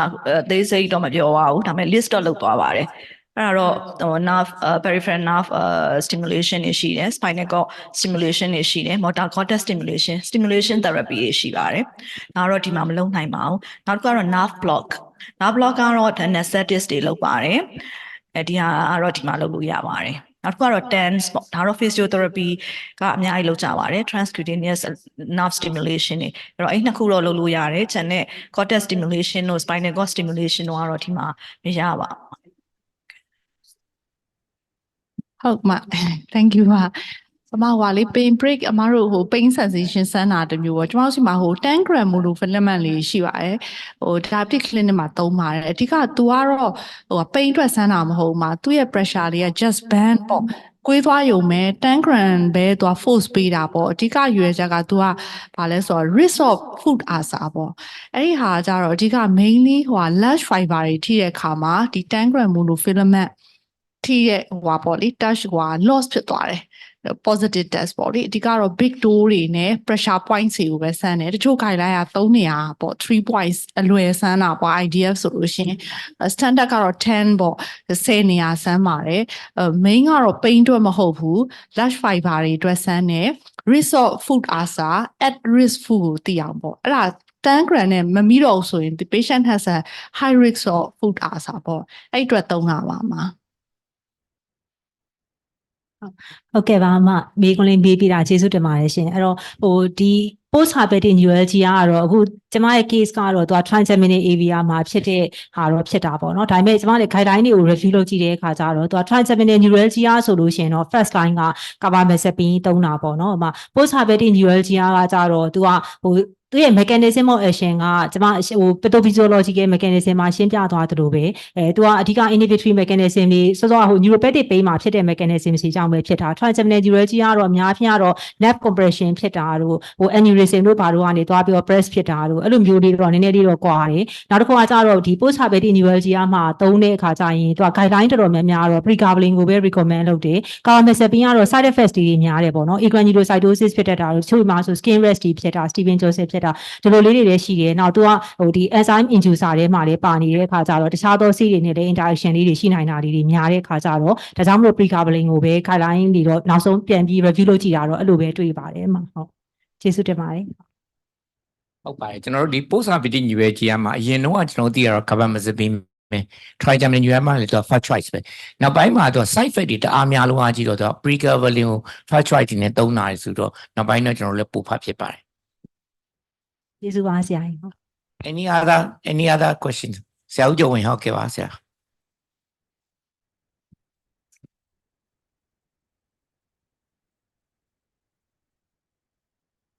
အားလုံးကျေးဇူးတင်ပါတယ်ဆရာကြီးဆရာမကြီးအားလုံးကျေးဇူးတင်ပါတယ်ဟုတ်ကဲ့ကျွန်တော်မေးချင်တာကလေဟို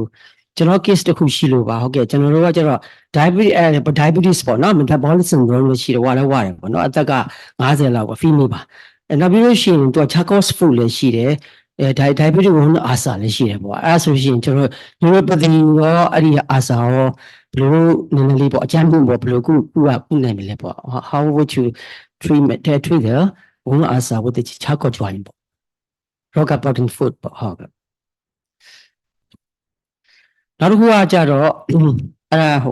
နောက်တစ်ခုကကြတော့ရှိရင်ကျွန်တော်တို့ပါပေါ့ကျွန်တော်တို့ရှိမှာတခါကျရင် giant cell carcinoma ကြီးလာတဲ့ခါကျတော့ pain နဲ့ neuropathy နဲ့လာတဲ့ခါကျတော့ကျွန်တော်တို့ဘယ်လိုခွဲမလဲပေါ့နော် how would you differentiate with the giant cell carcinoma with the neuropathy pain ပေါ့နော်နောက်တစ်ခုကကြလို့ရှိရင်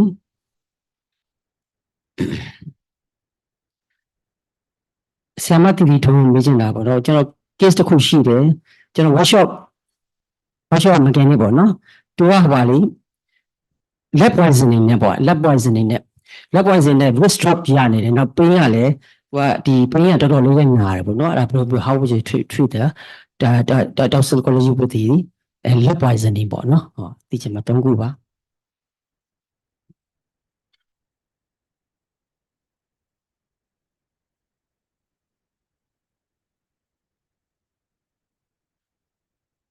ဟုတ်ဆရာဟို charcoal joint charcoal chronic ဖြစ်သွားပြီပေါ့နော် rock supporting ဆိုရင်တော့ acute charcoal မဟုတ်တော့ဘူးသူက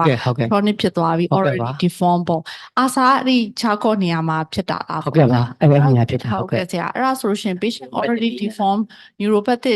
ကတော့တေချာပေါက်ရှိလို့ပဲ charcoal ဟုတ်ကဲ့ပါခင်ဗျဟုတ်ကဲ့ဒီကတော့ဆရာ main ကတော့ offloading ပဲ offloading လို့ခေါ်ပါတယ် offloading ကိုကျမတို့အဲ့ pressure area နေရာကို release လုပ်ပေးရအောင်ဆိုတော့တကယ်တော့ patient ရဲ့ဟိုဟာပေါ်မှာမူတည်တယ်ဘယ်လောက် how severe is the deformity ပေါ့ဟုတ်ကဲ့ပါသိဆိုလို့ရှိရင်တော့ဆရာဒီ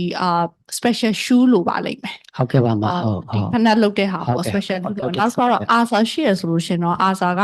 ဘယ်လောက်ဆိုးလဲပေါ့ regular wound treatment လုပ်ဖို့လိုလားအဲ့ဒီကနေဆက်ပြီးတော့သွားလို့ရှိရင်တော့အထဲမှာ osteomyelitis များရှိနေလို့ဆရာရဲ့ ASA heal မဖြစ်တာလားပေါ့เนาะတကယ်လို့ osteomyelitis ရှိနေလားတော့အရင်ဆုံး exclude လုပ်ဖို့လိုပါတယ်ရှိရင်တော့အဲ့ဒါကို treat လုပ်ဖို့လိုတယ်တကယ်လို့ reset လုပ်ဖို့လိုရင်လည်းလိုမယ်ပေါ့เนาะတကယ်လို့ OM မရှိဘူးဆိုရင်တော့ heal မဖြစ်တာက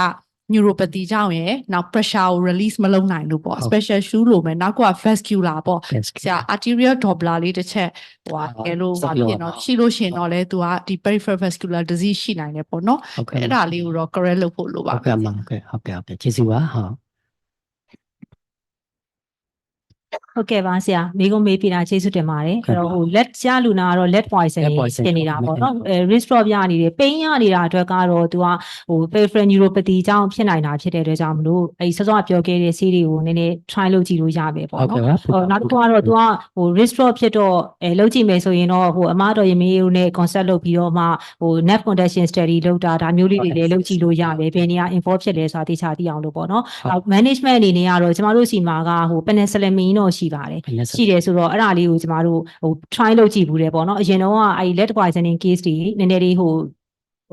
group like ဖြစ်တာကြုံဘူးတယ်အဲ့တုန်းကတော့ကျမတို့ penicillin ပေးပါတယ်အဲ့တော့ဖြည်းဖြည်းချင်းနဲ့တော့ response ကောင်းတာတွေ့ရပါတယ်ဟုတ်ကဲ့ပါကျေးဇူးပါကျေးဇူးပါဟုတ်ခုနကတော့အဲ့ lead poisoning အဓိကတော့ lead ကိုအဲ့ရင်းကို treat လုပ်ပေါ့နော်ဟုတ်ကဲ့ပါchelating agent ပေါ့နော်အဲ့ဥစားတော့အဓိကပေါ့အဲ့ဟာတက်တာသွားတယ်ဆိုလို့ရှိရင် neuropathy ကတော့သူတက်တာသွားတာပေါ့နော်တက်တာသွားတယ်သူကအဓိကကတော့ physiotherapy ပေါ့နော် split လုပ်တာတို့ဘာတို့ပေါ့နော်အဲ့လိုမျိုးပေးပြီးတဲ့အခါကျတော့ဒီ pain ကိုကြားတဲ့အခါကျတော့ခုနကတော့နော် low ဒီဟိုဟာလေးပေါ့နော်ဒီ cannabinoidဆိုလေးเนาะအဲ့လိုမျိုးလေးပေးပြီးတဲ့အခါကျတော့ and symptomatic treatment လေးပေါ့เนาะအဲ့ဒါဆိုလို့ရှိရင်တော့သူတက်တာနိုင်နေเนาะဟုတ်ကဲ့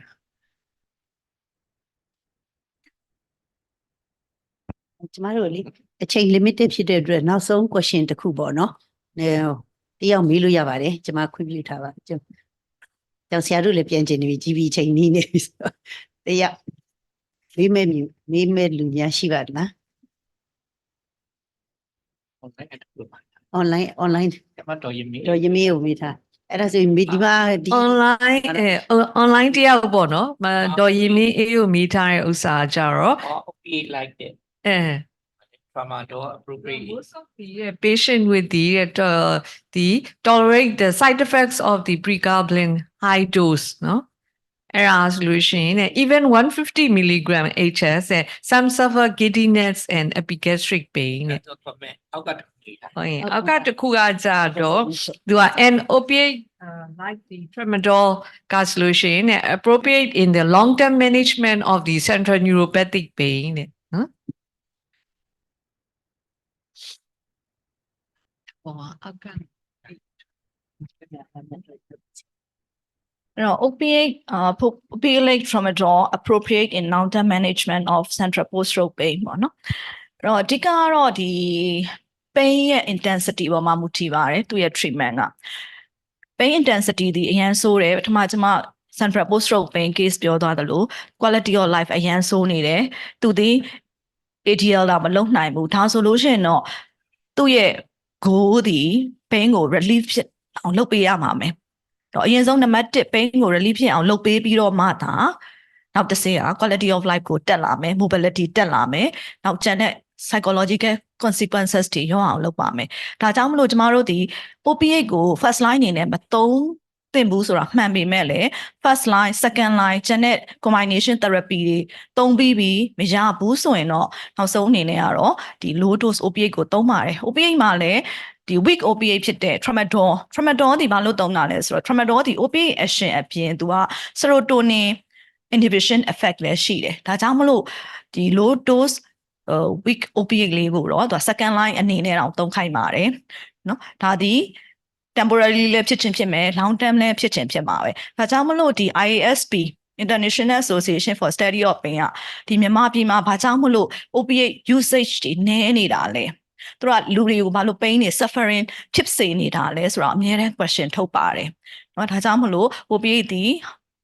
high dose မဟုတ်ဘူး strong opiate မဟုတ်ဘူးဆိုလို့ရှိရင်တော့ကျမတို့ဒီသုံးသင့်တဲ့ case ဆိုတော့သုံးရပါတယ်ပေါ့နော်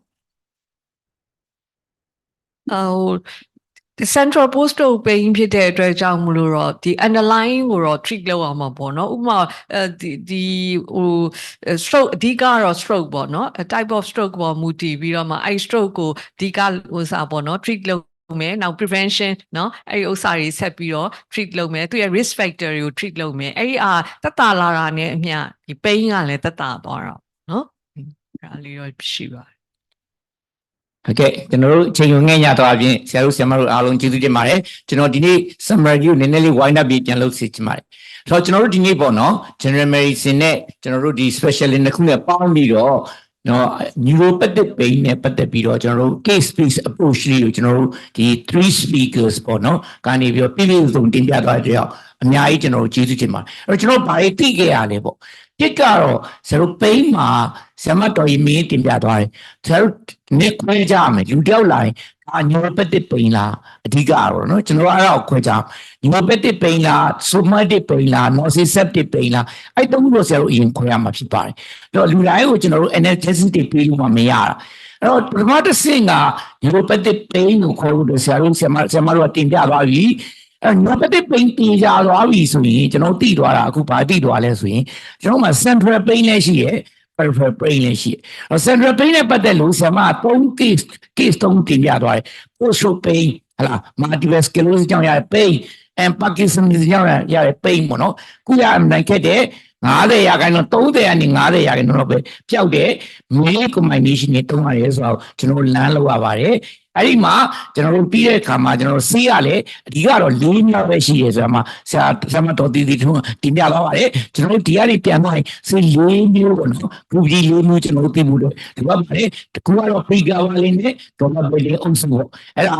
anti epileptic drugs တွေမျိုးပေါ့နော်ဒါတွေရဲ့နံပါတ်2ကတော့ anti depressant အုပ်စုထဲမှာ chalcodone နဲ့နောက် tripta လို့ခေါ်တဲ့ amitriptyline or nortriptyline အုပ်စုပါမယ်နောက်တစ်ခုကတော့ sodium channel ပေါ့ sodium channel ထဲမှာတော့နောက် carbamazepine အုပ်စုတွေအခုနောက်တက်ထွက်တဲ့နော် lacosamide တို့ lamotrigine အုပ်စုတွေကျွန်တော်ပါမယ်နောက်တစ်ခုကတော့ opiate တွေပါမယ်ဆိုဒီလိုပါမယ် and လေးသေးထဲမှာတော့ကျွန်တော်တို့နှစ်ခုမှစေချင်တယ် lignocaine ပေါ့ 2% lignocaine နဲ့ capsaicin ပေါ့ကျွန်တော်စီမှာရတယ်နော် capsitox ဆိုပြီးတော့နာမည်နဲ့လာပါတယ်အဲ့ဒါလေးရအဲ့နှစ်ခုကျွန်တော်မှတ်စေချင်ပါတယ်အဲ့လိုမျိုးဆရာတို့ပတ်သုံးရမှာဖြစ်ပါတယ်ဆိုတော့ဒီနေ့ကိုပဲကျွန်တော်ပတ်သုံးတော့ဒုတိယပိုင်းအနေနဲ့ဇမတ်တော်ကြာညိုကတော့အဓိကကတော့ positive symptom နဲ့ negative symptom တင်ပြသွားပါတယ် positive symptom ဖြစ်လို့ရှိရင်ဆရာတို့ဒီလေးမျိုးပေါ့အဲ့တော့ခုကတော့ဘာနဲ့စမလဲပေါ့ဘာနဲ့စမလဲဆိုဆရာတို့ antidepressant နဲ့စမလားအော်ဒါမှမဟုတ်လို့ရှိရင် anti epileptic နဲ့စမလားကြိုက်တာနဲ့စအဲ့တော့ကျွန်တော်တို့ pre-GABA နဲ့စမယ်ပေါ့စရင်လည်းသူတို့တင်ပြသွားတယ် low dose နဲ့စပါဒီလေးတင်မှာတစ်ပတ်တစ်ခါလောက်ကို dose ဆိုတင်သွားပါပေါ့နော် dose ကတော့300 liter လည်းရတယ်1800 တီသွားလည်းရတယ်ကမ္ဘာပင်နေဆိုလို့ရှိရင်ဒီလောက်တင်30နဲ့စမယ်120တီသွားလို့ရတယ်ဆိုတော့ကျွန်တော်တို့အသိအများကြီးမမှတ်နိုင်တော့နှစ်ခုပဲမှတ်တယ်ကျွန်တော်ကောင်းထဲမှာ pre-GABA လည်းကျွန်တော်သုံးမယ်မသုံးရင်ကျွန်တော်စတင်းသုံးမယ်ဒီနှစ်ခုပဲမှတ်တယ်အဲ့ဒါသိမရှိရင်တော့ tripta ကိုသုံးတယ်ဒီသုံးခုပဲကျွန်တော်ကောင်းထဲမှာမှတ်ထားတယ်ကျွန်တော်မမှတ်တော့ဘူးကျွန်တော်တို့ဘာလို့ brain ကသိမမှတ်မိတော့ဘူးကာမမစရိကျွန်တော်သုံးရဦးကြောက်တယ်ကျွန်တော်အဲ့ကျွန်တော်နှစ်နှစ်လောက်ကိုကျွန်တော်စာဖာ allergic ကိုစိုးစိုးဝါးကျွန်တော်ကြုံမှုတဲ့တကားလာမှာကျွန်တော်လုံးဝမသုံးရတဲ့လောက်ဖြစ်သွားတယ်အဲ့ဒါတွေရော neurologist ကိုသုံးပါလိမ့်ပေါ့နော်သူတို့စီလွတ်လိုက်တယ်သူတို့သုံးပါလိမ့်ပေါ့ဖြစ်လေသူတို့ခံပေါ့သူတို့ရှင်းပေါ့ကျွန်တော်စီပြန်ဖို့မလာတော့အဲ့လူကကျွန်တော်ပြင်းပြင်းထန်ထန်ပြောတာအဲ့ဒါကျွန်တော်တော်တော်လန့်သွားကျွန်တော်မသုံးရတော့တာသုံးရတဲ့လောက်ဖြစ်သွားတာပေါ့နော်ဆိုတော့အဲ့နှစ်ခုပဲကျွန်တော်မှတ်ထားရတယ်အဲ့တော့ကျွန်တော်စတင်းသုံးရင်တော့မယ်မသုံးရင်ကျွန်တော်နှစ်ခုတော့အဲ့တော့ပေးရင်လေဆရာတို့ကပြောတယ်6ပတ်ဒီတော့ပေးကြည့်ပါဦးနဲ့6ပတ်လောက်မှမရတော့မှဆရာတို့နောက်တစ်မျိုးထုတ်ခဲ့ပါတဲ့အဲဆရာတို့သတိထားပါတော့ဆရာတို့တပတ်နဲ့ရက်လိုက်ရင်ဆရာတို့ affair မဖြစ်ပါဘူးနော်နောက်တစ်ခုကတော့ treatment failure လို့ပြောဖို့တော့3လပေးရမှာဖြစ်ပါတယ်တဲ့3လပေးတော့မှမရမှ treatment failure ပါဆိုတော့ဆရာတို့6ပတ်တော့မဟုတ်3လပေးလို့မရမှ treatment failure လို့သတ်မှတ်ပြီးရကမှာပေါင်းတာတို့လဲတာတို့လောက်ရမှာဖြစ်ပါတယ်ဆိုတော့ကျွန်တော်တင်ပြချင်ပါတယ်negative symptom ဖြစ်သွားရင်တော့ disease modifying drugs မှာဆမတော်ကြာညိုကဘာတင်ပြသွားလဲဆိုလို့ရှိရင်တစ်ကကျွန်တော်တို့ကနေရတစ်က alpha lipoic acid အဲ့ဒါ600 mg အဲ့ဒါကိုအနည်းဆုံး3ဘက်ကနေကျွန်တော်တို့က3လပြီးကျွန်တော်ပေးရမှာဖြစ်ပါတယ်နောက်တစ်ပတ် B12 ပေါ့ B12 ကို1000ကနေ1500တီကို3ဘက်ကနေပြီးတော့ကျွန်တော်တို့က3လတီကျွန်တော်တော့မှာဖြစ်ပါတယ်B1 ပေါ့အဲ့3ခုကိုကျွန်တော်တို့က negative symptom ဒီမှာအဲ့ဒါတော့မှာဖြစ်ပါတယ်အဲ့လိုလူမျိုးမှာ pre-GABA လည်းပေးလဲဘာမှမထူပါဘူးတို့တော့သူကဘာတင်ပြတော့လဲ glycemic control ကောင်းပါမယ် lipid control ကောင်းပါမယ် and then weight ချပါမယ် and then exercise တွေလုပ်ရမယ်လို့တင်ပြတော့ပါတယ်ဇမတော်ဒီထွန်းကတော့ case by case ကိုတင်ပြတော့တဲ့အခါမှာကျွန်တော်က pre-GABA လေး role တွေကကျွန်တော်ရေတော့ဒါပြီးတော့ပဲသိရအခုတော့ HIV မှာလည်းကျွန်တော်ရမယ် probability ကအကောင်းဆုံးဟဲ့လားနံပါတ်1ကကျွန်တော်တို့ကဘာလဲဆိုလို့ရှိရင် cancer တွေမှာကျွန်တော်စတင်းကအကောင်းဆုံး and then post operative surgery မှာ pre-GABA လေးကအကောင်းဆုံးဒါမျိုးတွေကျွန်တော်တို့လမ်းလို့ရတဲ့ကြောင့်ကျွန်တော်တို့အများကြီးကျေးဇူးတင်ပါတယ်ဒါကြောင့်မလို့ကျွန်တော်တို့အနေနဲ့ဒီနေ့ပေါ့နော် case by case ပေါ့နော်ကျွန်တော်တို့အနေနဲ့ပို့ပြီးတော့သိရတဲ့အခါမှာ pre-GABA လေး usage တွေကပို့ပြီးတော့များလာတယ်ဆိုတော့ကျွန်တော်တို့လမ်းလို့ရတယ်ဆိုတာပြောကြရင်ကျွန်တော်ညီကုန်းချုပ်ပါတယ်ကျေးဇူးများတင်ပါတယ်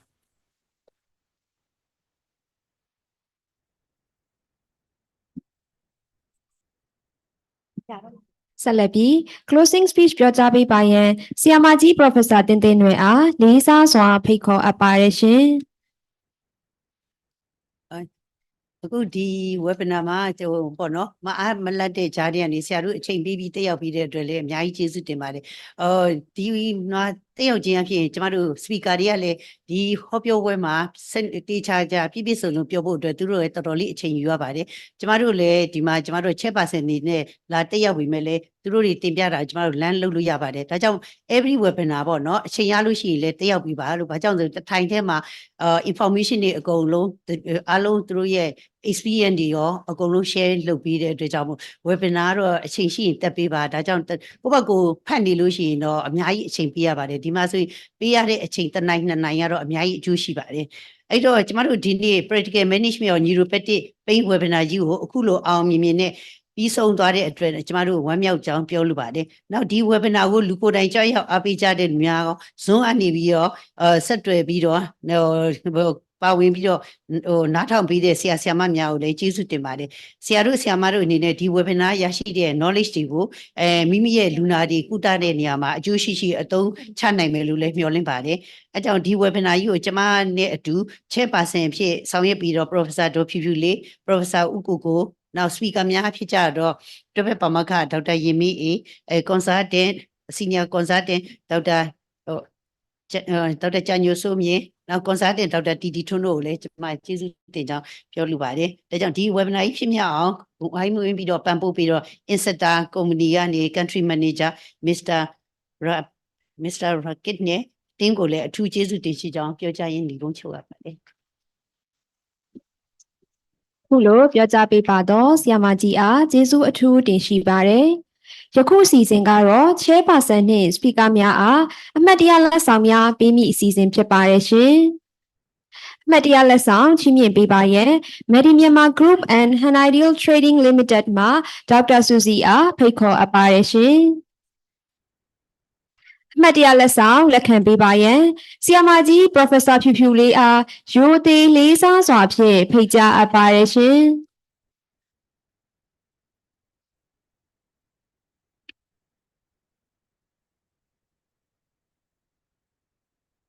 Susie presents an ideal trading, not trading. Managing the unideal. Exactly. Thank you, Dr. Susie.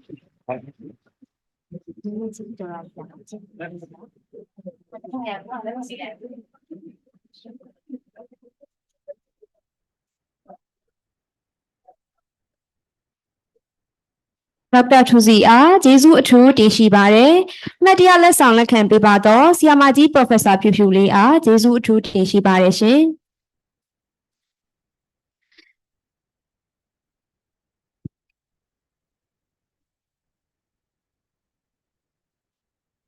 ဆက်လက်ပြီးအမှတ်တရလက်ဆောင်ချီးမြှင့်ပေးပါရန် Mr. Shahidul Akbar Khan, Commercial Counselor, Embassy of the People's Republic of Bangladesh အားဖိတ်ခေါ်အပ်ပါတယ်ရှင်။ May I invite Mr. Shahidul Akbar Khan for giving thanks gift, please. မှတ်တရလက်ဆောင်လက်ခံရယူပေးပါရန်ဆရာမကြီး Professor တင်သိန်းနွယ်အားရိုသေလေးစားစွာဖြင့်ဖိတ်ခေါ်အပ်ပါတယ်ရှင်။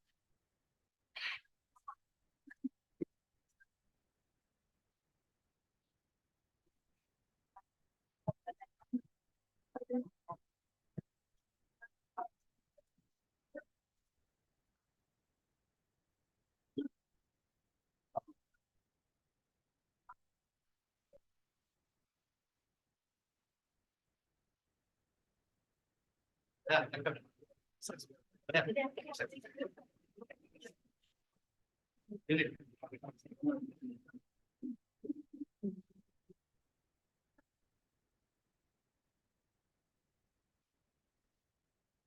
you, Mr. Shahidul Akbar Khan. အမှတ်တရလက်ဆောင်လက်ခံပေးပါတော့ဆရာမကြီးအားကျေးဇူးအထူးတင်ရှိပါတယ်။ဆက်လက်ပြီးအမှတ်တရလက်ဆောင်ချီးမြှင့်ပေးပါရန် Acceptor Company မှ Country Manager Mr. Rakib အားဖိတ်ခေါ်အပ်ပါတယ်ရှင်။ May I invite Mr. Rakib for giving thanks gift, please, Mr. Rakib. မှတ်တရလက်ဆောင်လက်ခံပေးပါရန်ဆရာကြီး Professor ကိုကိုအားရိုသေလေးစားစွာဖြင့်ဖိတ်ကြားအပ်ပါတယ်ရှင်။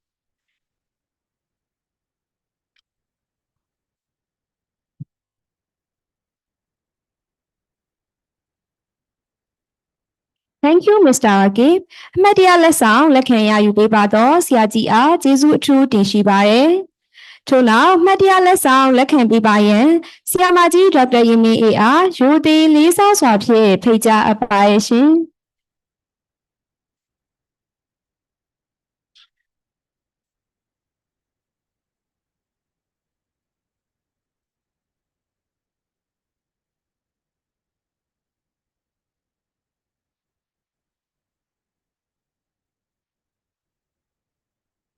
မှတ်တရလက်ဆောင်လက်ခံရယူပေးပါတော့ဆရာမကြီးအားကျေးဇူးအထူးတင်ရှိပါတယ်။ထို့နောက်မှတ်တရလက်ဆောင်လက်ခံပေးပါရန်ဒေါက်တာကြာညိုစိုးမြင့်အားရိုသေလေးစားစွာဖြင့်ဖိတ်ကြားအပ်ပါရဲ့ရှင်။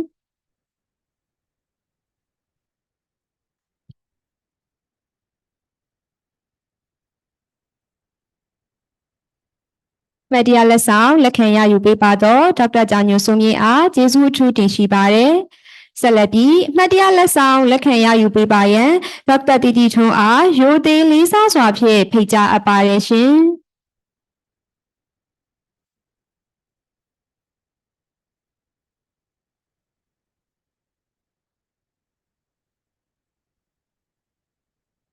မှတ်တရလက်ဆောင်လက်ခံရယူပေးပါတော့ဒေါက်တာတီတီထွန်းအားကျေးဇူးအထူးတင်ရှိပါတယ်။ Thank you, Mr. Rakib.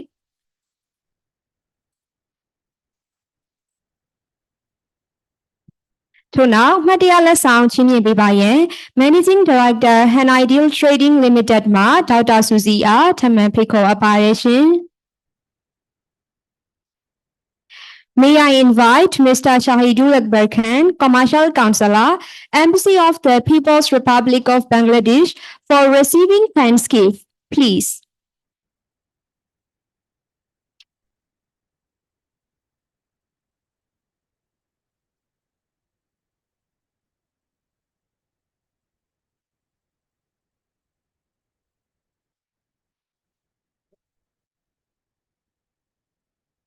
Dr. Susie A. ကျေးဇူးအထူးတင်ရှိပါတယ်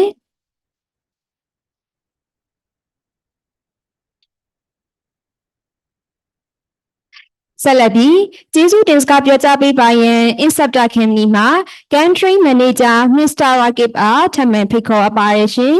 May I invite again Mr. Rakib for giving vote of thanks speech. Please, Mr. Rakib.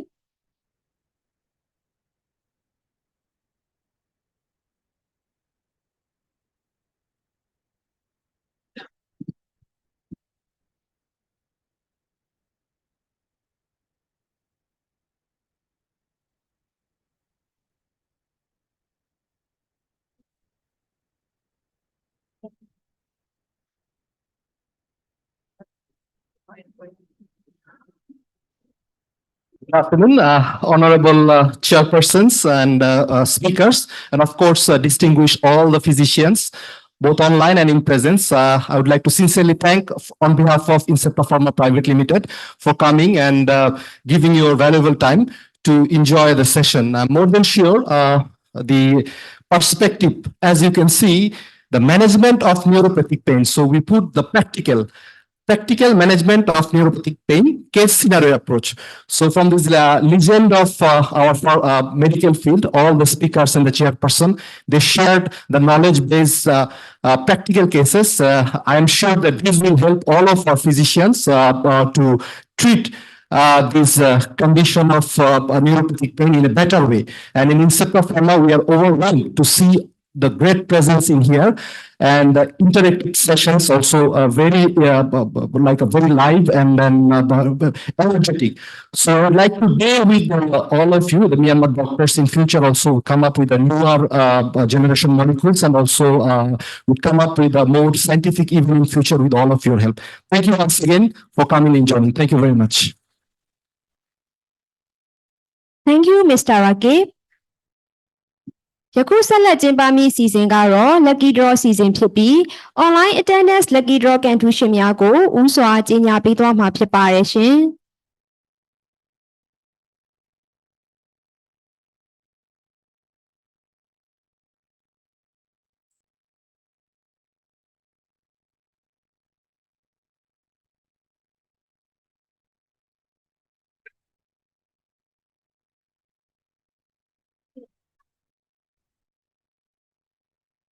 ။ကျွန်မ Lucky Draw ကန်ထူးရှင်ကတော့ဒေါက်တာတင်လှိုင်ဖြစ်ပါတယ်ရှင်။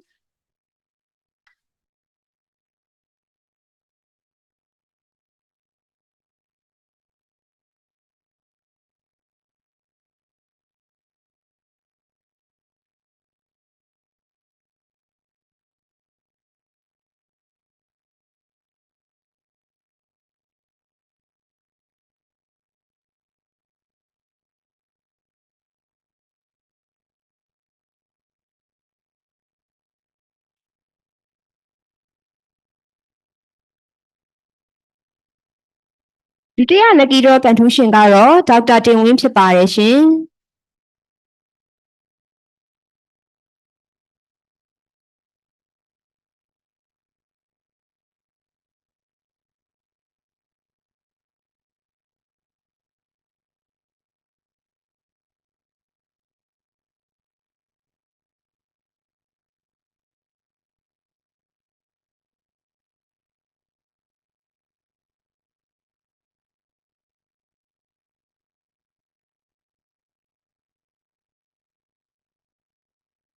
။တတိယ Lucky Draw ကန်ထူးရှင်ကတော့ဒေါက်တာအောင်မာကျော်ဖြစ်ပါတယ်ရှင်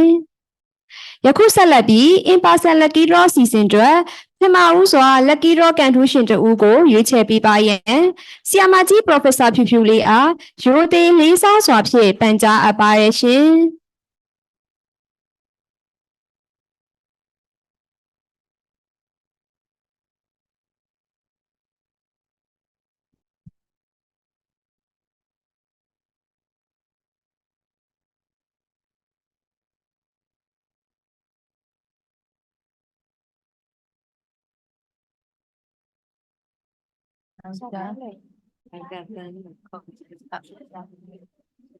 Dr. Tan Luin.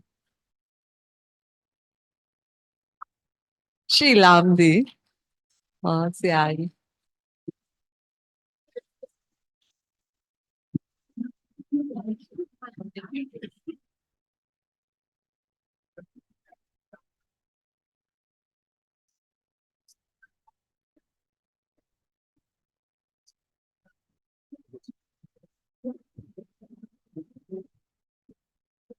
ခုလိုရွေးချယ်ပေးပါတော့ဆီယမကြီးအားကျေးဇူးအထူးတင်ရှိပါတယ်ဒုတိယ lucky draw ကန်ထူးရှင်တဦးကိုရွေးချယ်ပေးပါရန်ဆီယမကြီး Professor တင်တင်နွယ်အားရိုသေလေးစားစွာဖြင့်ပန်ကြားအပ်ပါတယ်ရှင်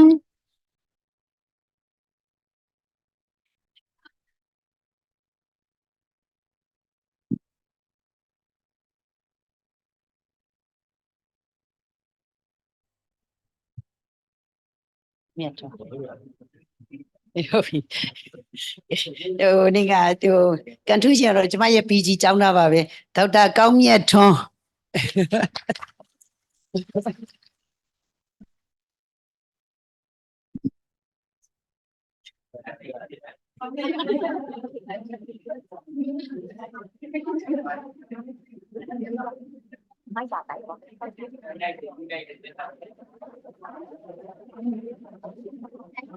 ခုလိုရွေးချယ်ပေးပါတော့ဆီယမကြီးအားကျေးဇူးအထူးတင်ရှိပါတယ်နောက်ဆုံး lucky draw ကန်ထူးရှင်တဦးကိုရွေးချယ်ပေးပါရန်ဆရာကြီး Professor ကိုအားရိုသေလေးစားစွာဖြင့်ပန်ကြားအပ်ပါတယ်ရှင်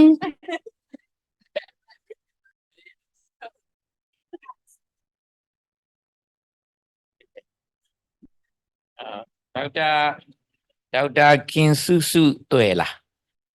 IGGH တဲ့ဒေါက်တာခင်စုစုတွေ့ရှိလားလာโอเค